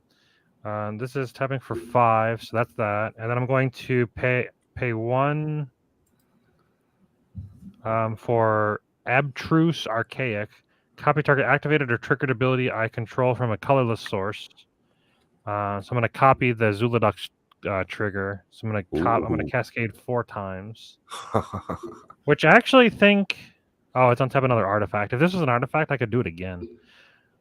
And then Skittering Cicada is going to gain 7 power for the turn, because whenever you cast a colorless spell until end of turn, it gets XX, where X is its mana value. So it's going to get... right now it's +7. It's going to get juiced. The raid monster might just die. Maybe not. It's at 73, so yeah. So there's 1. So Scour from Existence is not. So I lose 1, 2. So I'm going to cast a Herald's Horn. So I lose 4, but I gain 2. So I lose 2. No, you. How do you mean you lose 4? You just removed 3 cards. You lose 6. Oh, the Herald's being cast. It's not being removed. Oh, but it's still being removed. Yeah. It's still being removed from the deck. I'm losing 4. Yeah. So 38. And the chosen creature type will be Eldrazi. So Eldrazi are cheaper. Does that trigger your skittering thing, or is it only the first time? Yeah, it's every time. So that's 3 more. So this goes to 10. Next one, so I'll break even on this one. Commander's Plate. I exiled 1, got 1. So this goes up 1. Third Cascade. Ulamog, so that's 1, 2, 3, 4. So 4. So I'll lose 8. No. How many cards did you just remove from your deck? I got it, 5. Bob. 5. I'll lose 8. I'm on board. Then this gets another 4, so this is 15. And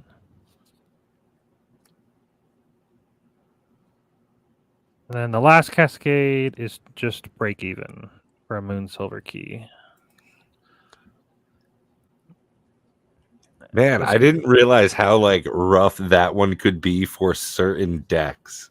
It's a good one. I like it. It's different. Yeah. Well, for Matt, that's. I mean, even for me, if we were drawing 3 cards a turn, that would still be pretty notable on the field. But for this, it's like a scary, hey, you're really risking it, you know? I'll play an expedition map game, decks, yeah. game 2. So this goes to 18. I got you at 32, Matt. I don't know. I'm not keeping track of it.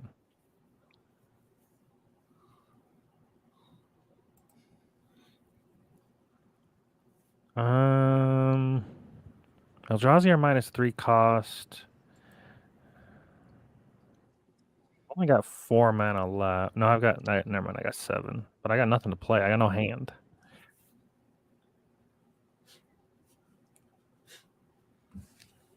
Can you Ugin for something? I mean, I can exile the top, lose 2 more life for a 2/2. I probably still should do it, I guess. What's the other ability on that again? Destroy target permanent that's 1 or more colors. Oh, that's a good point. What you might have to distinguish a color or colorless for your one ability that made our creature a 1/1 that loses all abilities. We have to know what it is. What kind of token is it? It has to either be colorless or pick a color. Let's go with colorless. All right. Yeah, you might have to refine that in your rule set. Bitches be colorless.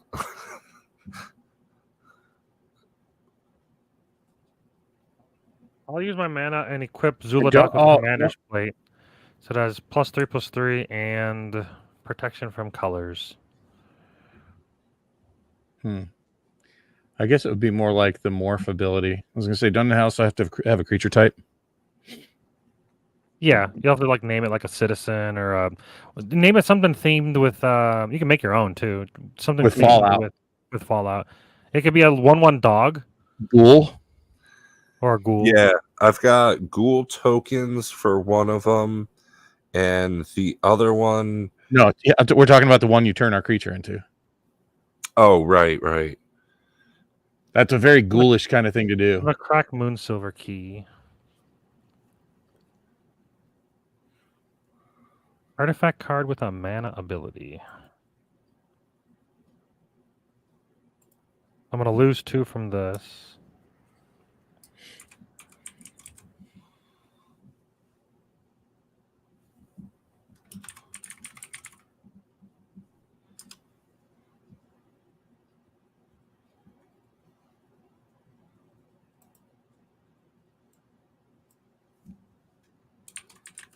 Do you have a Staff of Domination in there?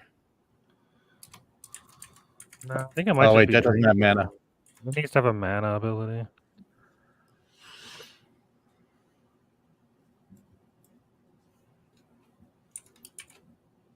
Normally, I would go get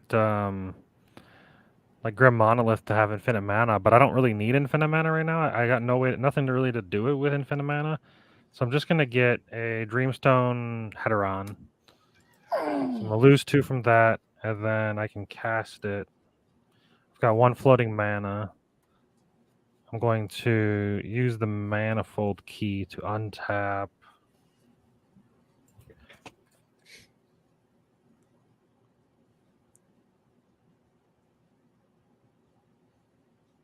Grand Dynamo, which will tap for 4 for the Dreamstone Archive Heteron, so I'll gain it back. And then I'll go to combat. I'll swing 7/+3. Wait. You just put an artifact into play. Oh, yeah, it's a 6-drop, too. So this goes to 24.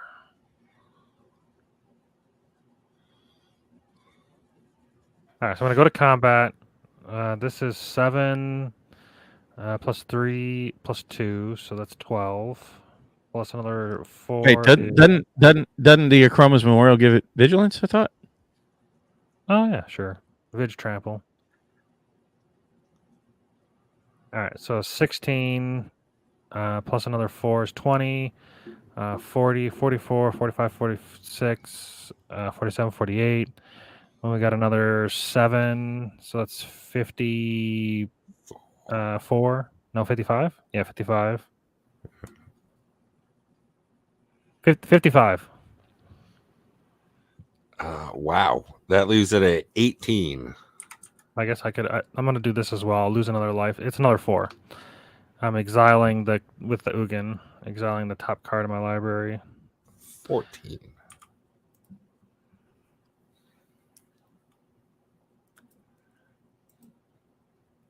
I have a 1/1. And then I'm done. Literally, I have a 1/1, 3/4, and a planes. Yeah, we're all playing Magic here. This is I'm gonna untap, draw. I'll lose 2 life for it. Don't worry.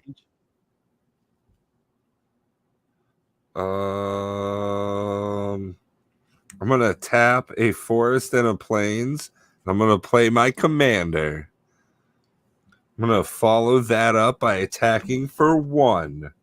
Did you lose 2 life? I'm gonna do the math now. So it's down to 13, and I am down to 41. All right, each of us rolls a die. 11. 11. Remove all tokens, exiled cards, and emblems. Are these considered tokens? No. Okay, so I'm gonna get back everything underneath. What is this? Oh, this is what is this? So that just I don't know. That just goes into oblivion, I guess. It's not a. Is this a token? Oh, it's not a token. But this isn't a token. It's just a 1/1. And I got 15. Hold on, each player scries DR, then mills 2 XDR. It's not actually flipped over. It's still a Deceiver of Form. It's just a 1/1. Scry 3, mill 6. So I take back what I said earlier about the number 2. It doesn't need to be a creature because it is what it is. It doesn't change.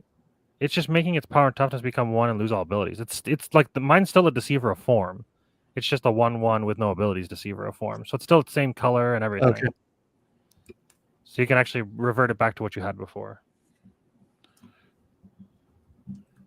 So scry 3, then 1, 2, 3, 4. I'm getting back Calamity of the Titans. I'm getting back a Waste. That's a draw. But everything that you exiled is removed from the game. Yeah. The tokens that I exiled are different than the cards that I'm getting back are exiled under Ugin. And when it says whenever the tokens or the ability says create a 2/2 colorless spirit creature token, when that token leaves the battlefield, put the exiled card into your hand.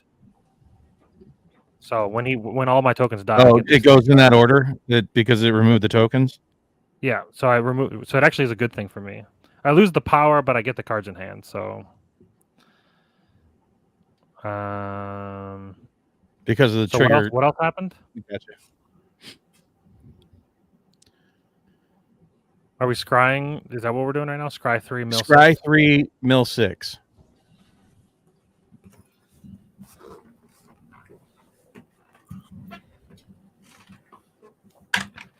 Hey, at least we didn't get that number 2 where it or pardon, number 3 where you lose life each time the card's removed. Man, do that before you got to do all that milling.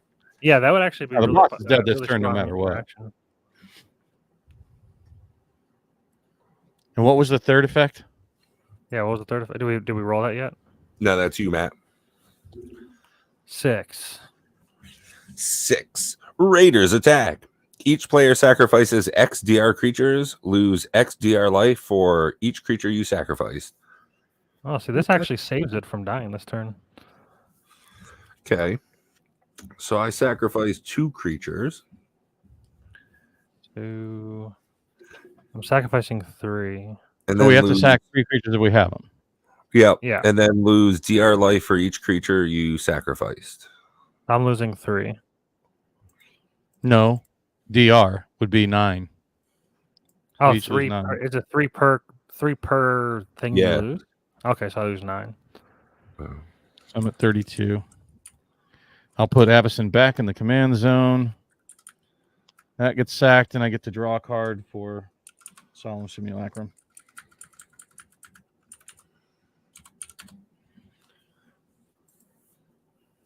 Well, I think we still got pretty good looking. Actually, no, my shit looks terrible. It's at 13 though, so I mean, it won't take a whole lot. It's dying this turn because of Matt. Period. All right, oh cool.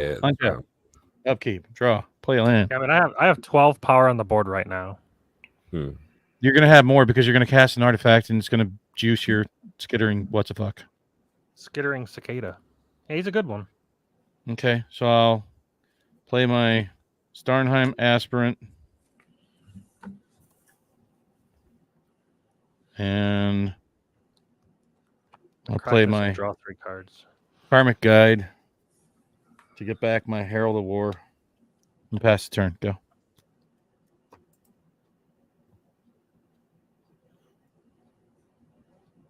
I attack. You're gonna attack one short? No, I realize I also have Forsaken Monument that gives him +2/+2, so it's actually more. It's 4 plus 9, 10, 11, 12, so it's 16. And that's a win. And they have Vidge. Good shit. Cool. I also had Darksteel Monolith, which was a really nice one. So I could cast Darksteel Monolith, Cascade, and then I can play something else for free. That's a great reality. Not too bad, Matt. As always, kicking some ass, buddy. You got some strong deck. I like it. You got a good deck. Got a strong deck there, son. I like how aggressive you were leaning into the Cascade thing, even though how dangerous that could have been for you. I like that. That was fun. Yeah, because of the Forsaken Monument, I'm gaining 2 life. So I'm gaining it's like negating some of it a little bit. So that's why I wasn't too worried about it. Right. It was kind of at a healthy enough life total where I wasn't too concerned. Although I was at 23. So yeah, I was that ability is I like that ability. That ability is unique. It's different. Any tutor is more damage to you. Right. All the extra card draw shenanigans that I'm known for. Yeah, that was fun. Cards, big damage. Yeah, I would absolutely love some feedback from you guys as well as the community at large. So please feel free in the comment section below if you stuck with us and were able to see the sheet here, or if you're one of the members of our Discord channel. Look forward to chatting with you guys about it over there, and hopefully get to play some games with you soon. Hell yeah. You can change the one thing back to what it was before, the number 3 or whatever. For some reason I thought it was making it a token, but it's just turning it. It's just it's basically Citizen's Arrest. It can still turn into a ghoul if you want. If you want to change the creature type, it might be better to do that. Yeah, we'll see how it plays out. I put it to becomes a 1/1 ghoul creature. So we'll see how that works out in the long run. I'm not too broke up about it either way. It's kind of just thematic at this point. Yeah, we can iron out the wording later. I didn't really get a chance to look at the rest of the abilities, but we can look at that off stream. And speaking of, this has been great. Thank you, everybody, for joining us. Until next week, we've been Cardboard Odysseys, and we hope you all stay frosty out there. Love your neighbors, and take care of yourself. Bye, y'all. Later.